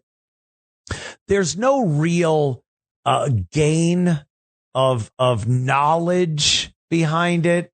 You're just shooting a bunch of girls up as high as this rocket can go, and then they come back down.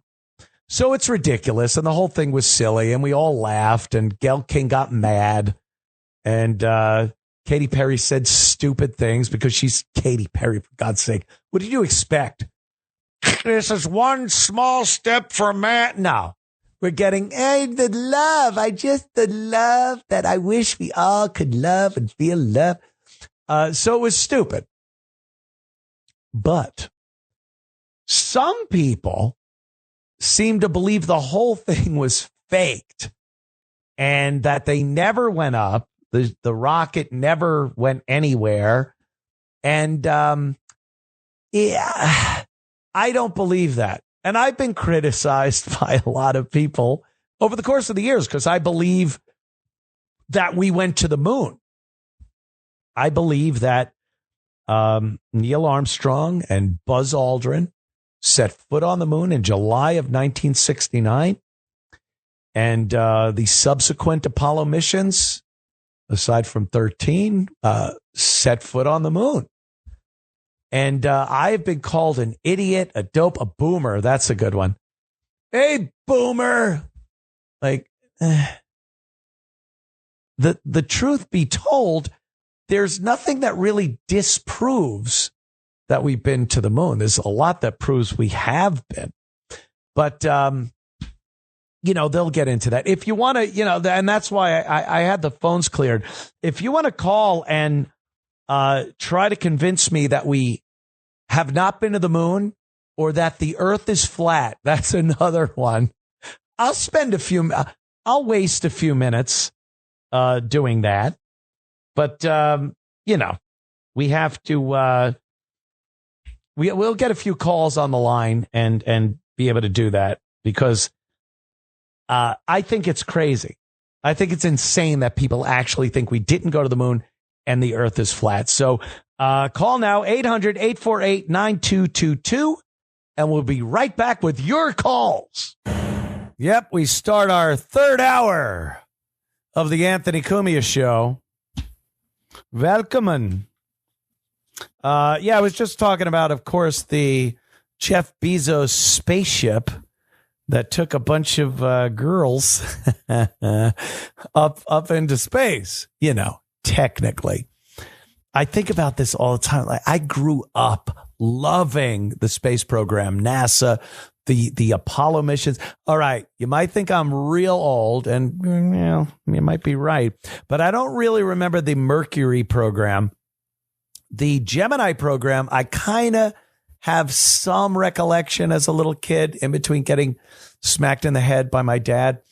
But the Apollo program I was all about that. I remember every single mission and especially the moon missions.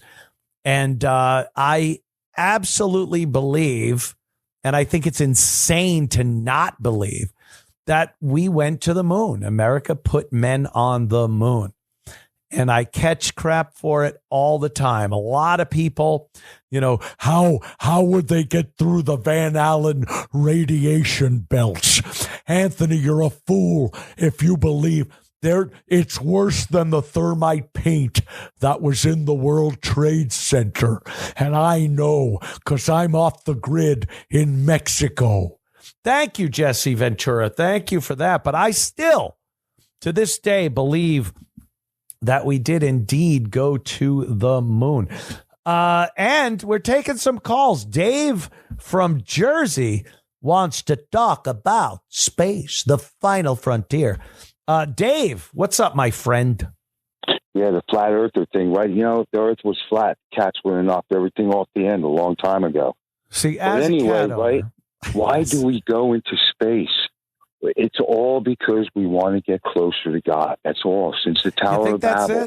You think that's it? That's why. We need to get higher and higher to try. We're trying to get closer. We want to go to the deepest part of the ocean. We want to go to the highest point that we can possibly get, but we cannot get to the third heaven. Isn't that kind of though? But Dave, isn't that kind of though? Like we have such curiosity as humans, and this sense of or need for exploration. Do you think that's part of it too?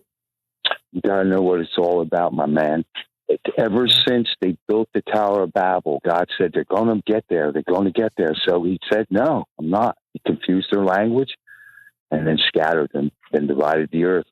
And we've been climbing ever since. We got to the top of Mount Everest, right? And we found seashells up there. Wow, what's that? Now we're gone to the moon. Now we're going to Mars. Isaiah said that there was a nation that would mount up to heaven and descend upon the clouds. Clearly the definition of a nation that discovered flight. We've been flying ever since. But do you think humans with their, this need to explore and go further, do you think it's possible that we could go to Mars? And how does that jibe with the fact that we were put here on this planet by God? How does that figure? Why were we put here? Well, why, if we go to Mars, doesn't that kind of contradict the fact that we were put here on this planet to live out our lives here? We're just looking for our creator, just like in the Star Wars movie.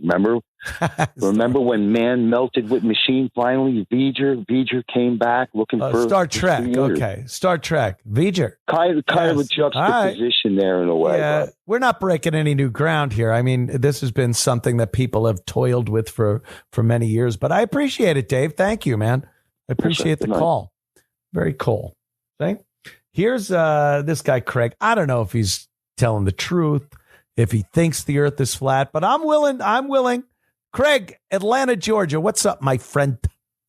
Yeah, the earth is flat. Yeah. Just like Sue Lightning was before you got a hold of him. Oh, he got me. I don't know what he's talking about. CJ from the great state just north of me, North Carolina. What's up, CJ? Hey, yeah. I just got to say, Anthony, I'm a huge fan. I downloaded the app for this show. I haven't missed an episode. Jimmy was amazing last week. Wasn't he? Getting Nick on board. Getting Nick was a great idea. We got to hear more from you guys. Perfect voice to have on now. I'm going to get all those stupid comics from the O&A show. Believe me. We'll be here for it. This is what we've been waiting for, all of us. But I got to say, with this space thing, all anyone has to do to see the ridiculousness of this is look up in YouTube the interviews before and after she went. Before they interviewed her, they asked, "Hey, what have you prepared for? What are you looking forward to?" And I am not kidding you. She says, "Well, we're all made from stars, and I can't wait to see them twinkle from up there." I'm not even kidding. Then when she gets back, they ask, "Hey, what was it like up there?" And she says, "It was really high up there, and I couldn't wait to get back to announce my world tour." My world tour. Who would have thought years ago when we watched that Apollo program and everything that it would just be some publicity stunt for some pop singer to announce her tour? It's hilarious, but it's sort of disheartening in a way. It kind of discounts the whole space program and the sacrifices that were made by actual astronauts and technicians and whatnot. At least their outfits look good. And hey, just real quick before I go, Anthony, great to talk to you. I got to say, going back to the medical marijuana thing, that's one demographic. It's one thing that makes those big cities at least tolerable. You think? So that's one group of people to leave it alone. Leave it alone. Leave it alone. All right, leave it alone. I'll let you go, buddy. I get you. Thank you, CJ. Thanks, man. You can't even walk around, though, a city without smelling weed everywhere. And that kind of used to be a thing. It's so weird because when you occasionally, very rarely smelt weed, it was cool. Like, I think I smell some weed. Someone might be smoking. When it's constant and just pungent, it's like gasoline. Got to be honest. If I'm pumping gas and you get a little whiff of gasoline, there are some people that hate it, but I think most people, they don't mind a little whiff of gasoline. But if it's all you're smelling in like insane quantities, it's going to suck. And I think pot's the same thing. And with the legalization of weed, it's just too much now. It's just too much. Cannot take it. Let's see. What do we got? Cassius, Brooklyn, New York. How you doing, Cassius? Hey, good evening. Happy Easter. Good evening. Anthony. How are you, man? Good. The most disturbing thing to me about Katy Perry and the ladies going up, it was that, like, what happened to Katy's giant breasts? Like, she used to have these huge, beautiful gazonga breasts, and the outfit they're wearing, like, all of a sudden, like, she's become very small-breasted. It's very disturbing. That was the most. I think, I heard tell Buzz Aldrin had very big breasts, and in the spacesuit, it just kind of tucks them in. So maybe it was working off the same principle of that. No, those things were so tight. Spacesuit shrinkage. Space shrinkage. Those suits were so tight on those girls.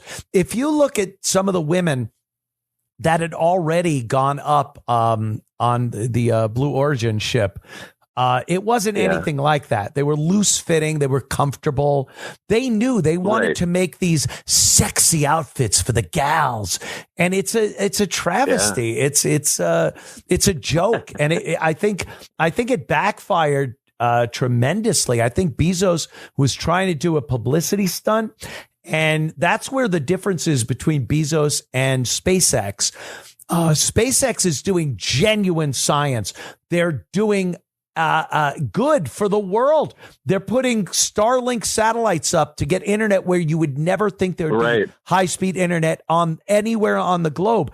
And then this idiot is sending a pop singer up to get her tour publicity. Promote the tour, show the set list. It was a joke, and I think it backfired because everyone saw it as that. But it's kind of funny that we live in a time where going technically into space, we look at it and go, yeah, what a joke, what a publicity stunt. Like years ago, it would have been like, oh my God, that's amazing. And now we just go, meh, what else? Right. And I feel really bad for the other ladies who, like, nobody paid any attention to when they came back. They didn't give any speeches that anyone remembers. Ignored.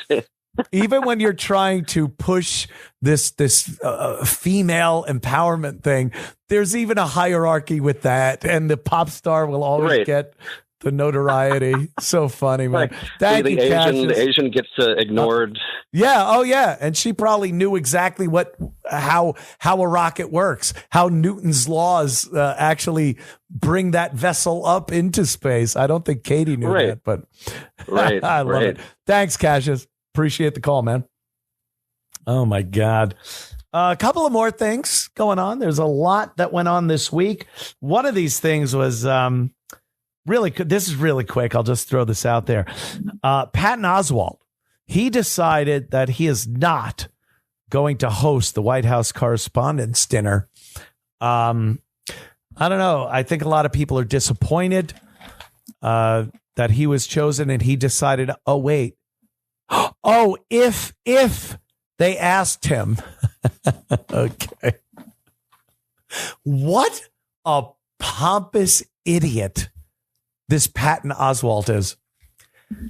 Imagine putting out a statement that you are not going to accept a gig that has not been offered to you. I'm not going to play quarterback for the Jets. Next season, I will not accept being the QB for the Jets. I'd probably do better than anyone they do pick or have picked. But what kind of how do you put a statement out like that in all seriousness? And I think he was serious. I don't think this was him being a comic about the whole thing. But that is pretty goddamn funny. One of my favorite stories of the week, because I don't think a lot of people really got what this was about. Dr. Oz was, get my little notes here.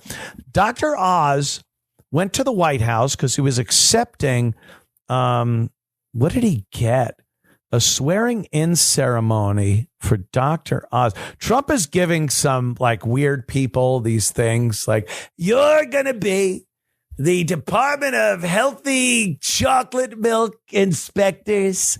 It's just an odd thing Trump's got going there.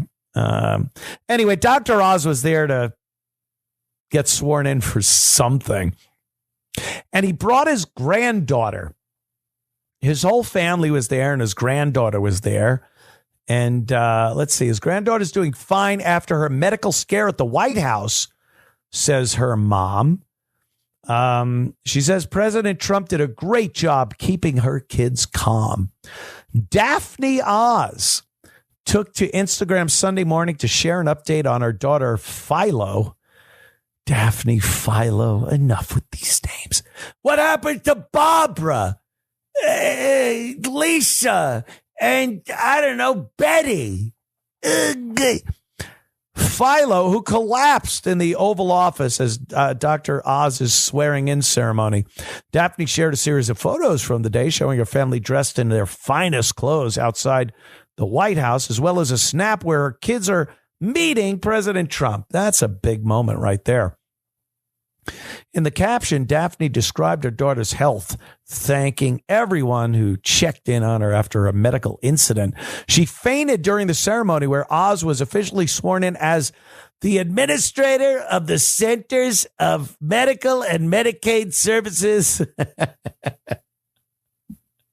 Oh, Trump. I think by the end of Trump's term, I will have some type of position in Trump's cabinet, or, you know, like kind of like Elon or Dr. Oz. Anthony Cumia, you're fantastic. The head of communication for Amplitude Modulation Radio, Just AM. So she thanked everyone. She fainted.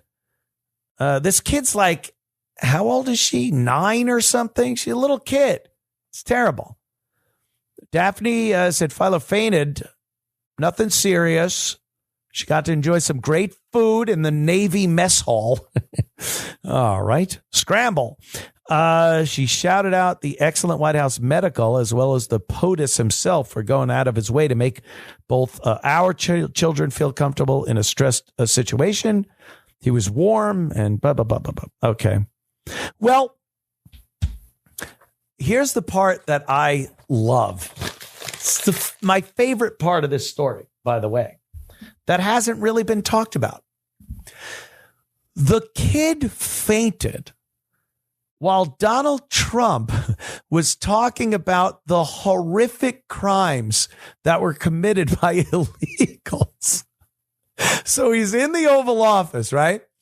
And the little Philo is standing there with her mom and Dr. Oz. And of course, Trump just can't go, Dr. Oz, you're going to be head of the amazing medical ingrown toenail sector of the medicine.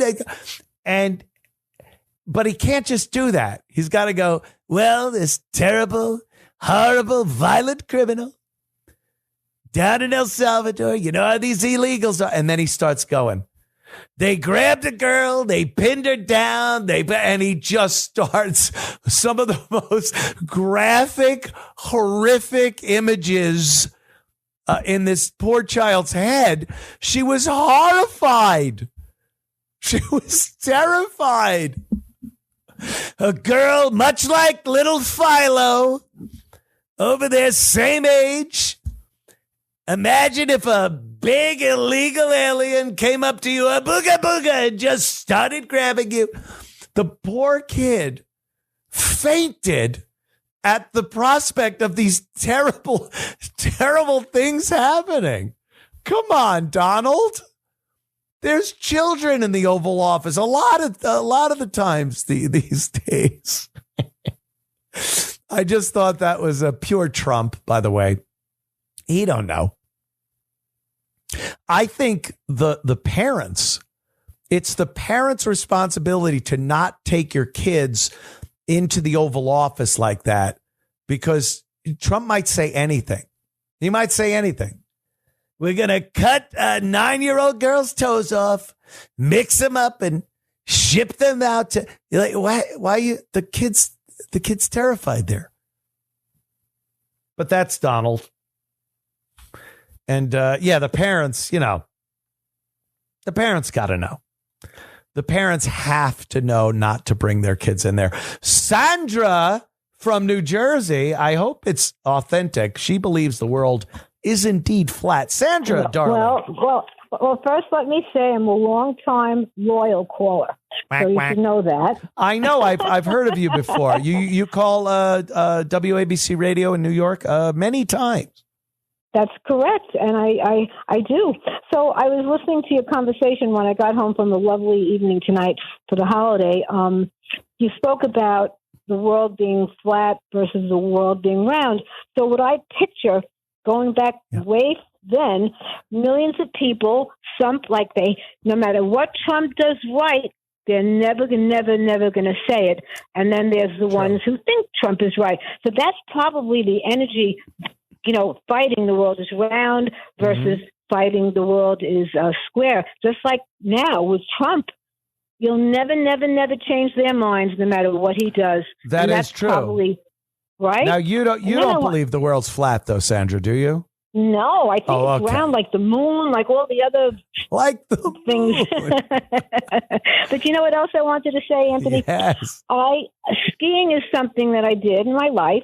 Did I like it? Not that much. But one thing out of all my skiing outfits, the one that I saved to this day is a very sexy black, very tight suit with the little fur on the hood.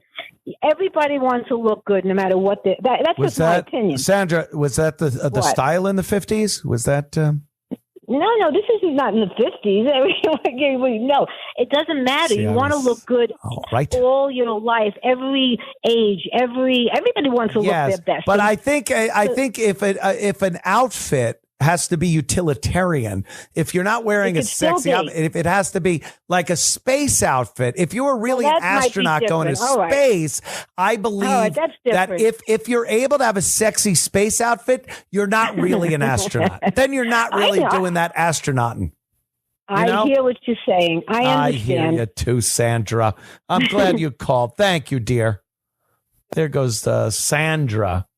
This is good. Joaquin from Pennsylvania. Joaquin, what part of Pennsylvania you're from? I live in the Jim Thorpe area up in the Poconos. Oh, the guy that ran, right? He was a runner. No, actually, he was a multifaceted athlete. As a matter of fact, I believe it was from Germany. Not, of course, Adolf Hitler. Prior to that, anyway, he said that perhaps, sir, you are the greatest athlete of all times. He excelled in football. He excelled in every single sport. Did he lose a leg? No. All right. You know what? I'm thinking of someone else. I don't know. Maybe later on in life, possibly. I think it might have been later. But so he was just an all-around great athlete like myself. Yeah, probably one of the greatest in the world at the time. He was actually of Native American heritage. Oh. And he happens to be buried here in Jim Thorpe. That's why they changed Mach Chunk to Jim Thorpe. It was Mach Chunk? Yes. A lot easier, Jim Thorpe. Yes, well, they had the old jail here that was on Mysteries many years ago, where the one guy from the Molly Maguire trial thing was hung there, and he put his fingerprint against the wall, and the fingerprint, they could never remove it. Oh, my God, They filmed the original Molly Maguire movie with Sean Connery right here in Jim Thorpe. Oh, well, you got a little claim to fame there in Jim Thorpe. A couple of claims to fame. Yeah. Anywho. I'm actually an ex-Long Islander. So when'd you move? Back in the what? Just when Hillary moved in and just before 9/11, 2001. Yep. When Hillary became a senator in New York State, boy, that was a good cue for everybody to leave. Yes, it was. So anyway, I had a thought about Donald J. Trump, terms 3 and 4. Yep. I think it's very doable. How does this work? Donald Trump Jr. Donald J. Trump Jr. Okay, that is legal. But, I mean, they seem to be talking like Donald Trump Sr., Donald J. Trump, can run for a third term. They're trying to figure out a way But if you're saying it's Don Jr., then, haha, like a gag, like they tricked you, kind of a thing. Okay. Their heads would explode, and here's the thing. I have a number of things I like to call apocalyptic Trojan horses sent by leftist, communist, Marxist, globalist agenda to destroy the United States of America and Judeo-Christian Western civilization, and that's exactly what's going on here. And I like the way that you talk about the communists and you talk about the World Economic Forum. Yeah, and all this talk recently about Powell, the Fed, I actually think that the Fed was actually created to help drive the country off the cliff into the Great Depression. And if you think about it, it's set there by the globalist agenda, so you can't remove them, so that you can't take them away when this whole thing of raising interest rates, is going to put the screws into the economy. I mean, you think about with COVID and everything, the printing of money. And so now, of course, gasoline prices were through the roof because of Biden's policies. And then they want to raise interest rates. And when they talk about taking money back out of the economy, who are they taking it away from? Yeah. The average everyday person. Yeah, us. Of course. That's kind of the way it's always been. The thing about the Fed, I have tried so many times to watch some kind of documentary about the Fed and how detrimental it is. I can't find a lot of material on that. Whenever I look, I find what is the Fed? How did when was it conceived and implemented? But they really seem to wipe out anything bad about the Fed. It's with a lot of things, and more that you try and look up online these days. They're just getting rid of it because it doesn't seem that good. It doesn't seem like a good thing. I don't know. And when you wonder what's going to happen when Donald Trump leaves office, in 28. Right. This is very scary if you really think about it, because I'm going to put it this way, and this might make some people's heads explode. Donald Trump and even Elon Musk, these guys are really a lot like the founding fathers if you really think about it, because they put their fortunes and they put their lives on the line. And you look at what's been done to Donald Trump and what's been done to Elon Musk. I mean, they're going out of their way to destroy these two men. No one in American politics outside of the founding fathers have been so threatened and villainized ever. Now, I actually was banned from some radio stations in the past, conservative radio stations.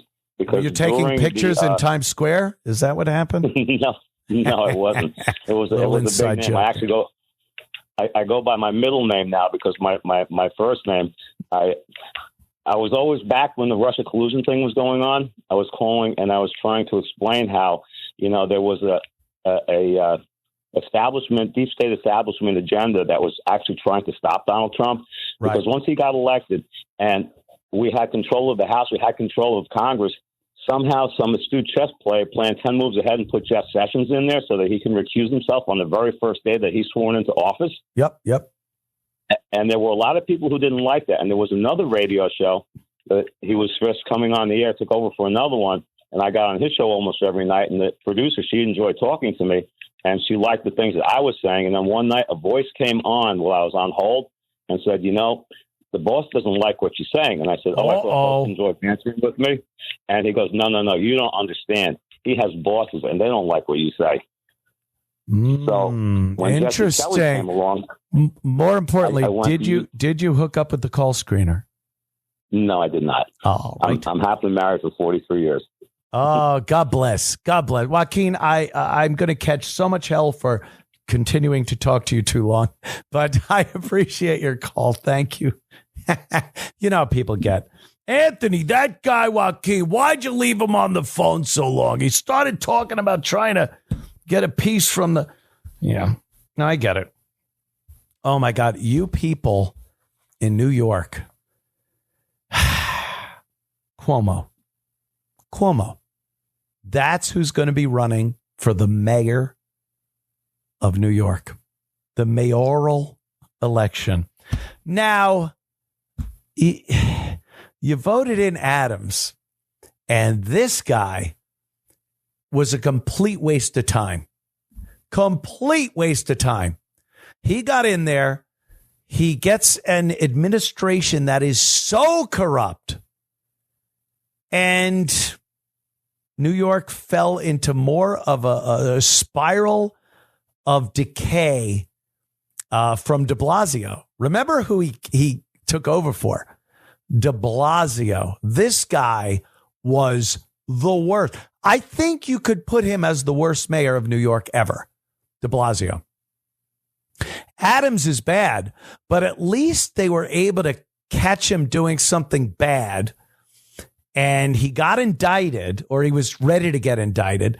And the DOJ under Trump after the election dropped the charges, thus taking over the mayorship of New York City. Now they could do whatever they want. Adams will do whatever the Trump administration says. He's a puppet now. But his time is limited here, and it looks like Cuomo might just get this, which is terrible. I mean, really, we saw how he was as the governor, and that was not good. No, but more of these midnight signings of legislation to take away your Second Amendment rights, the SAFE Act, all that nonsense. So who are you voting for, people? Who are you going to vote for? Really? Is it going to be Cuomo? You're going to do it, aren't you? You're not going to want a Republican in there to maybe just shake it up a little bit, New York. Come on. Roll the dice, New York City. What are you doing?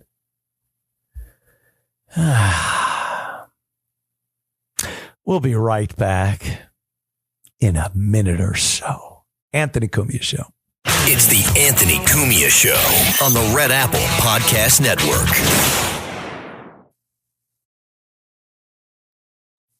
It's the Anthony Cumia Show on the Red Apple Podcast Network. The Anthony Cumia Show.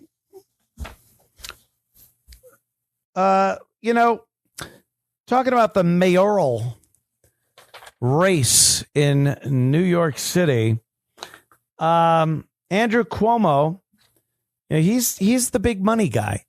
He's the guy, got the cash, got the name, got the nipple rings, got the women, even after all the sexual harassment charges, allegations. And then during COVID, I mean, remember when he came out and he had a big, a whole wall behind him, and it was covered with masks. And apparently people and children had made masks and sent them to the governor's office and said, please, we know that there's a mask shortage. Could you use these? Children made them in school, and they stapled them to a big wall behind Cuomo. It's like, these are the masks kids made, and they are amazing, and we're so happy that. And it's like, no, I think they wanted people to use them, which would have been stupid anyway, just as worthless as stapling them to a wall. We all understood that. Well, not all of us, but most of us understood the mask thing was just such utter nonsense. But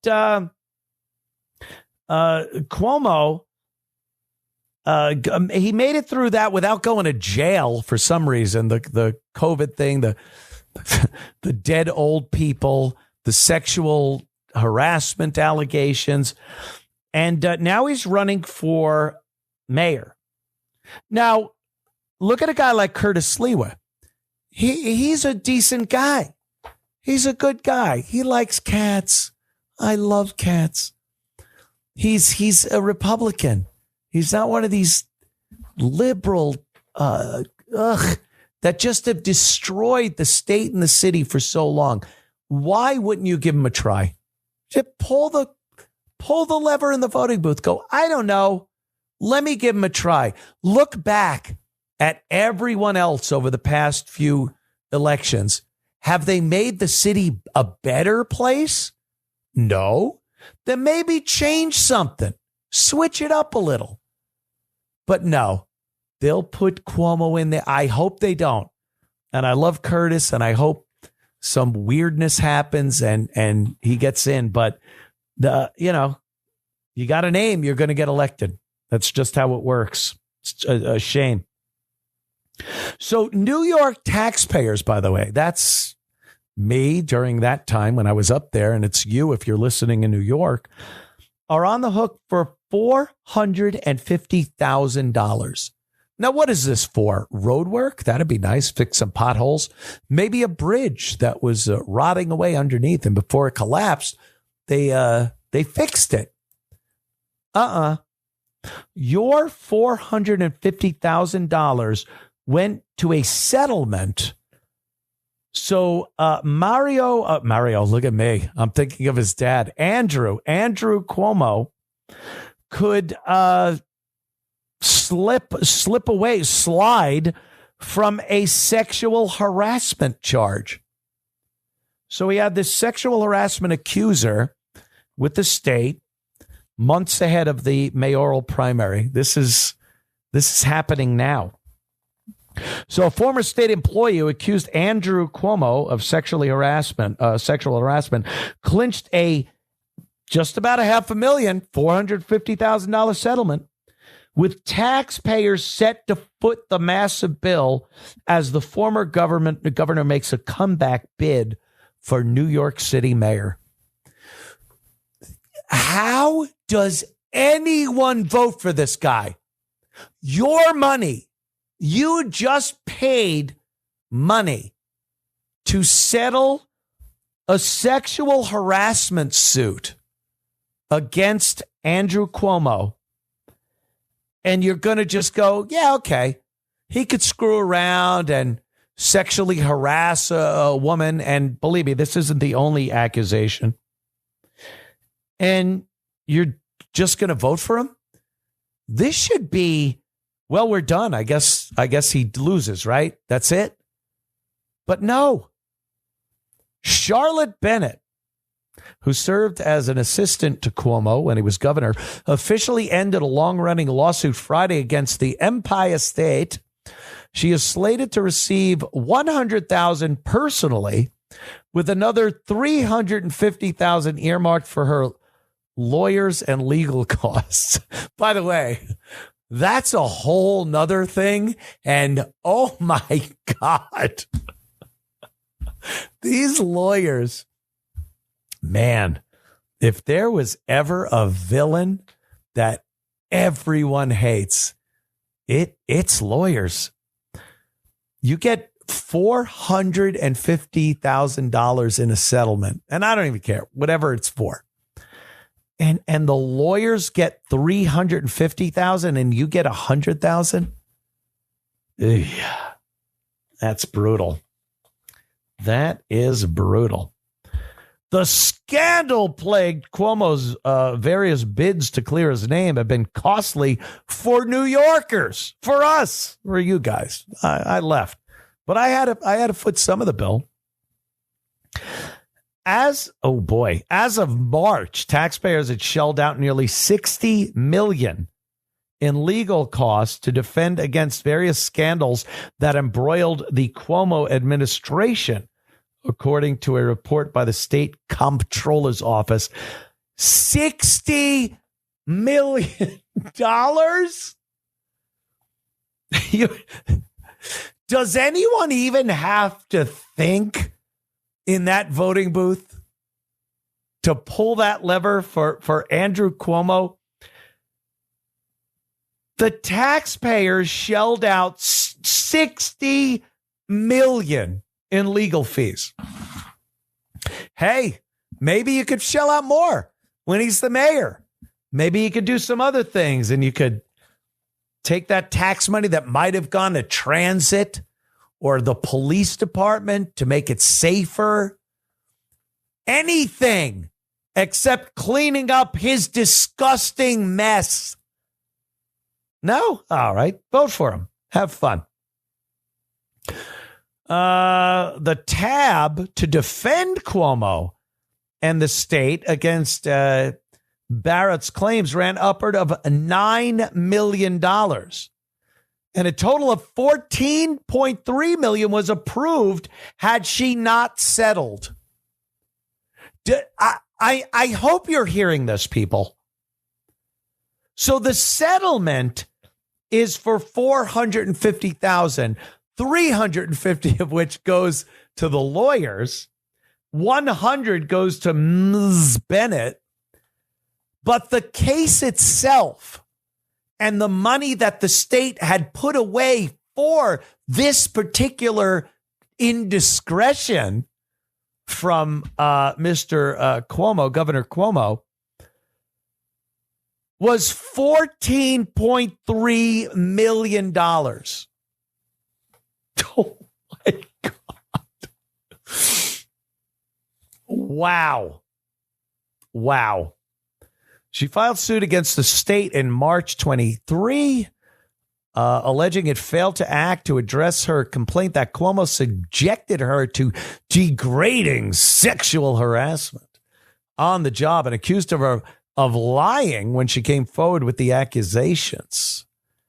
As part of the settlement, Bennett, who worked as a top assistant and health policy advisor to Cuomo, agreed not to seek future employment in the state executive chamber. They make all kinds of deals. All they got to do is sign a piece of paper. They get a bunch of money, and Cuomo's running for mayor. Am I mistaken here? Or didn't stuff like this used to end political careers? This was something that I believe years ago, if something happened, you were done. Go be a pundit on TV or open a car dealership. The settlement gives Bennett a lump sum payout, $40,000 for post-traumatic stress disorder. Look, here's another thing. You know your pal Anthony here. I don't buy any of this nonsense. What kind of PTSD is she getting? She probably stood around and he was a little touchy-feely, maybe. And then it's $40,000 post-traumatic, and then stress disorder and narcolepsy, $35,000, and emotional distress. Wow. And by the way, all these numbers are pennies compared to, like, where did the $14.3 million go? And the $9 million, they put away 14.3. Okay. But they used $9 million. This girl got like $40,000 and then $35,000 for something else. All that money, where did that go? I bet those people that got that money are giving it right back to Cuomo for his mayoral run. It's a kickback. Stop. Let's be real here. This is disgusting. And, you know, like I said, people will vote for him. They'll get in there and go, Cuomo, I've heard his name. Wasn't he the governor? Just vote for Curtis. Give it a try. I'm not even saying this because of ABC or anything. I'm like, why wouldn't you try something different? It's the Trump effect. You got Donald Trump. He came in. People were like, well, he doesn't have political experience. He's not this. He's not that. It's different than the criminals that we've had in office. Maybe you could go in a subway and not be smashed over the head with a brick if someone else is running the show. Maybe. I don't know. Ugh. Unbelievable. Larry from the Isle of Staten. What is up, my friend? You want to talk about the great Andrew Cuomo? Larry, what's up? Hey, Big Anthony. Happy Easter to you, your family, and all of us. Thank you, my friend. Let's just say one thing. Let's start off with you stole my thunder regarding Curtis Lewa. The man's a champion. Let's retrospect back when David Dinkins was the mayor, and at that time, hold on, Larry. You talk about post-traumatic stress. You bringing up David Dinkins as mayor brought back. I just got like agita. I got agita from that. David Dinkins, the washroom attendant mayor. Oh, anyway, yes. Now, my point being is, we severely needed a time of change, and that change was Rudolph W. Giuliani. Well, of course. So you talk about it's time for a change. Yes, it is. This guy here is a monster. All these people who lost their lives in nursing homes, and then calling the ICE a bunch of thugs.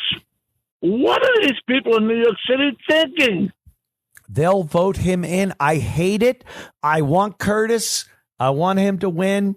And they will vote for Cuomo. I know it. I hate that I know it. But this is what they do.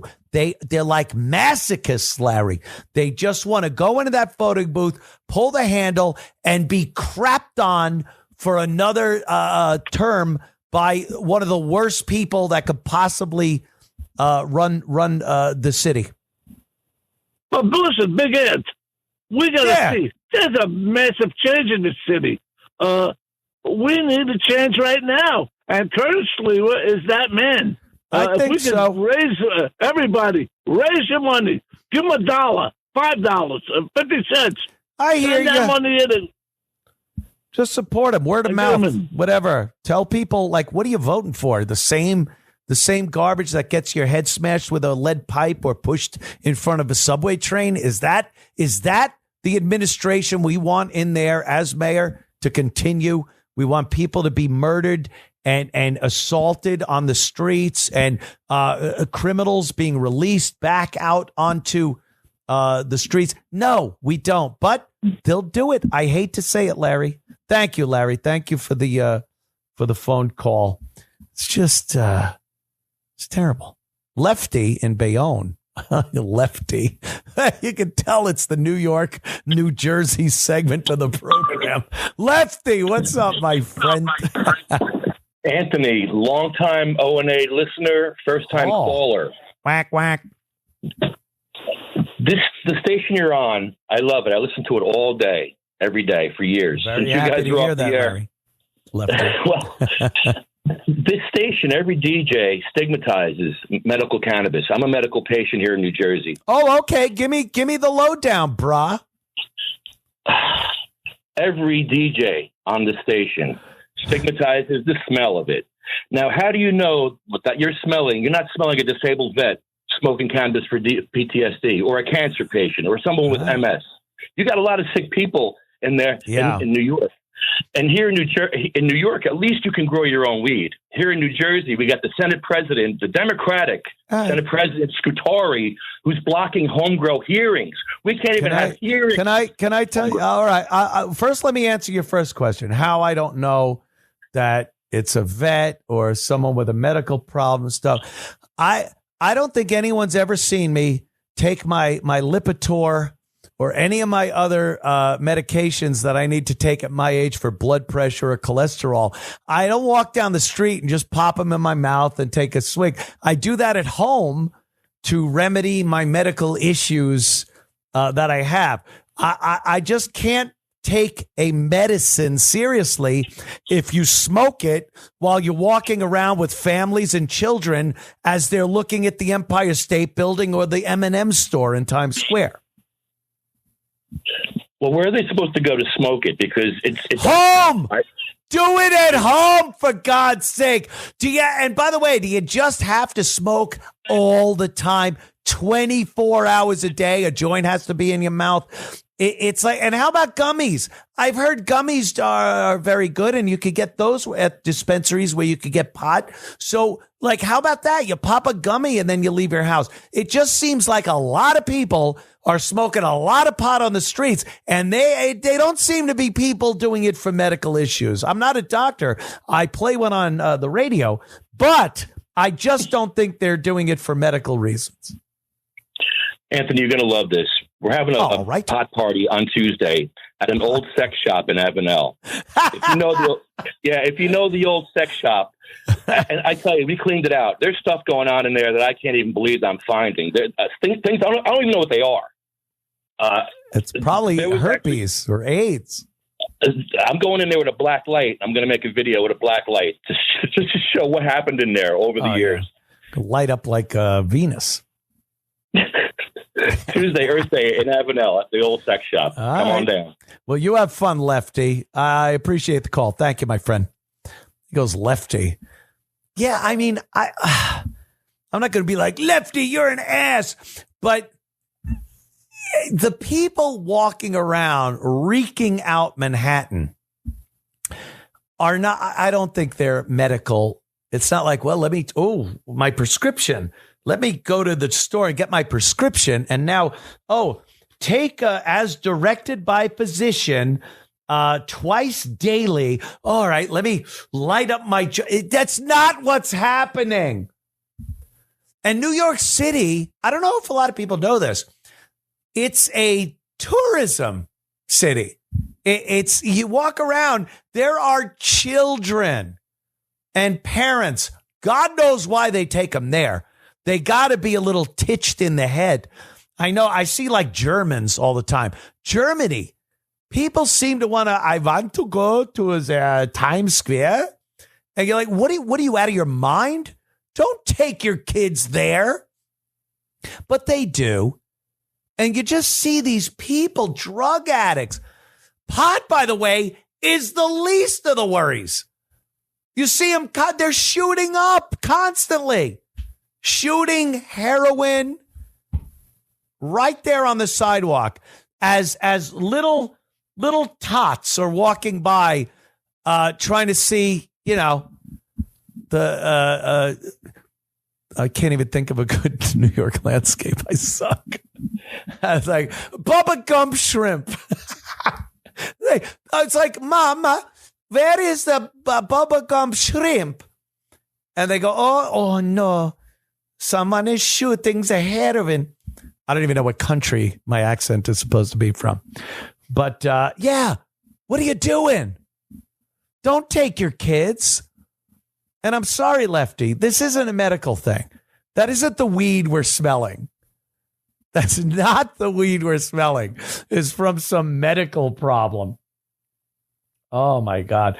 Jay... Another New Jerseyan, Jay from the amazing city of Newark, New Jersey. Jay, how you doing tonight? What's going on, buddy? Hanging. First of all, you're hanging in there. Chris Baldestano, listen to his message. You blocked me on Twitter. You got to unblock me, bud. But here, listen about the weed here. The whole situation with the weed. Yeah. Go into a Chinese restaurant. You want to enjoy your meal. Yeah. You take your 8-year-old son, you and your wife want to have a nice dinner out, right? Sure. You have a couple come in. You know where they're probably from. And when you see them sit down, they order their meal. As they're waiting for their meal, they go back out to their car, smoke a giant blunt, blow the whole place out with weed. You can't even breathe in this place. Jeez. You're just trying to enjoy a meal, and they just want to get stoned just to eat their ramen or whatever they're going to do, you know?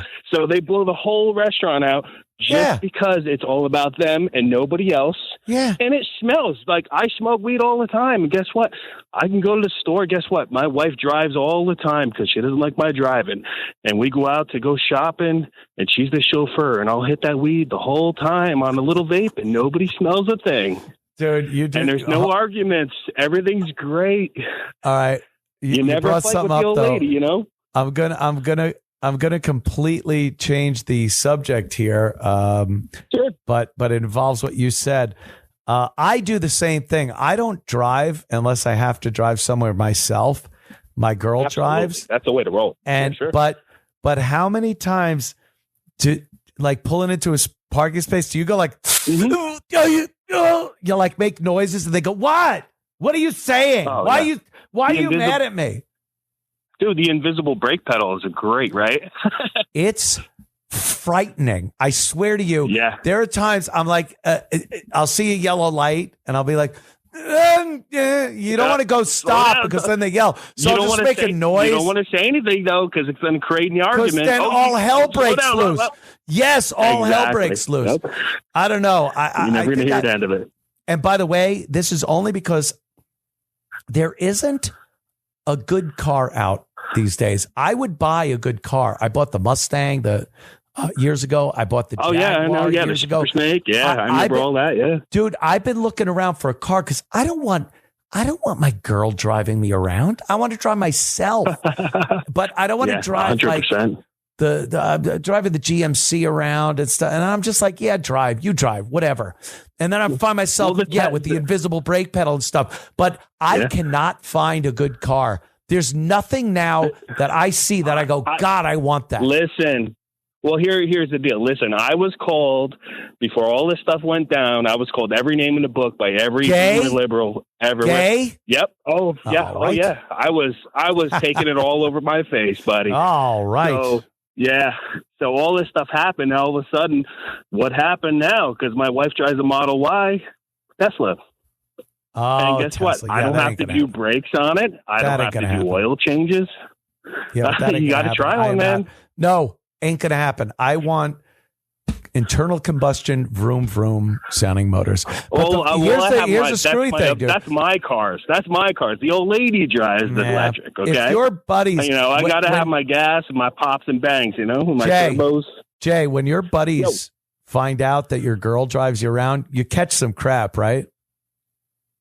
Actually, I don't because they don't want to drive either. Well, they're probably gay too, like you. Okay, Jay. Awesome call. You get hammered up. I appreciate it. Go ahead. You're the last call of the evening. Thank you, my friend. I think he might have been a little naughty on the language. I'm not sure. I was trying to drown him out a little bit, but oh my God. All right, here we go. I got to go to my sheets. Yeah, Curtis Lewa. Vote for Curtis, you dummies. What are you doing? Anyway, thank you so much, everybody, for supporting me, the Anthony Cumia Show, here on. Oh yeah, I got you. Here's support. I'm answering my ear back. Supporting this show, the stations, the various stations, the app that you use to listen, whatever it is. YouTube, go to YouTube. 77 WABC on YouTube, 77 WABC app. Download it. You can listen to this show. Give it to your friends, and we'll be on good terms. We'll be on good terms because I appreciate everybody that supports us right here. Had a great time, and we'll be back next Sunday. And I'm going to try to get more of these comics from the Opie and Anthony Show. Maybe Opie. Should I get Opie? Yeah. Email, text. Tell me if I should get Opie, Greg Opie Hughes, on this program to do the show. We'll be back next week. Thanks for listening. The Anthony Cumia Show. Oh, we got a minute left. Sorry. We do, right? Ear? Do we? Yeah, I'm the worst. Oh, I just got a new clock. So what do I know? But wouldn't that be interesting? Having Opie on. I had Jimmy on last week. He was great. But in case you didn't know, me and Opie, we don't get along very well anymore. It's a shame. But I think it would be cool. Do you think? Let me know. Because I'd have him on. I have no problem. But I think he might have a problem. But I have no problem. And I think it would be pretty cool to hear me and Opster back on broadcast radio in New York City for the first time. How much of an argument would that be? I think it'd be fun. Maybe we'll do it. I don't know.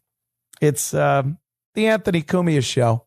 It's the Anthony Cumia Show on the Red Apple Podcast Network.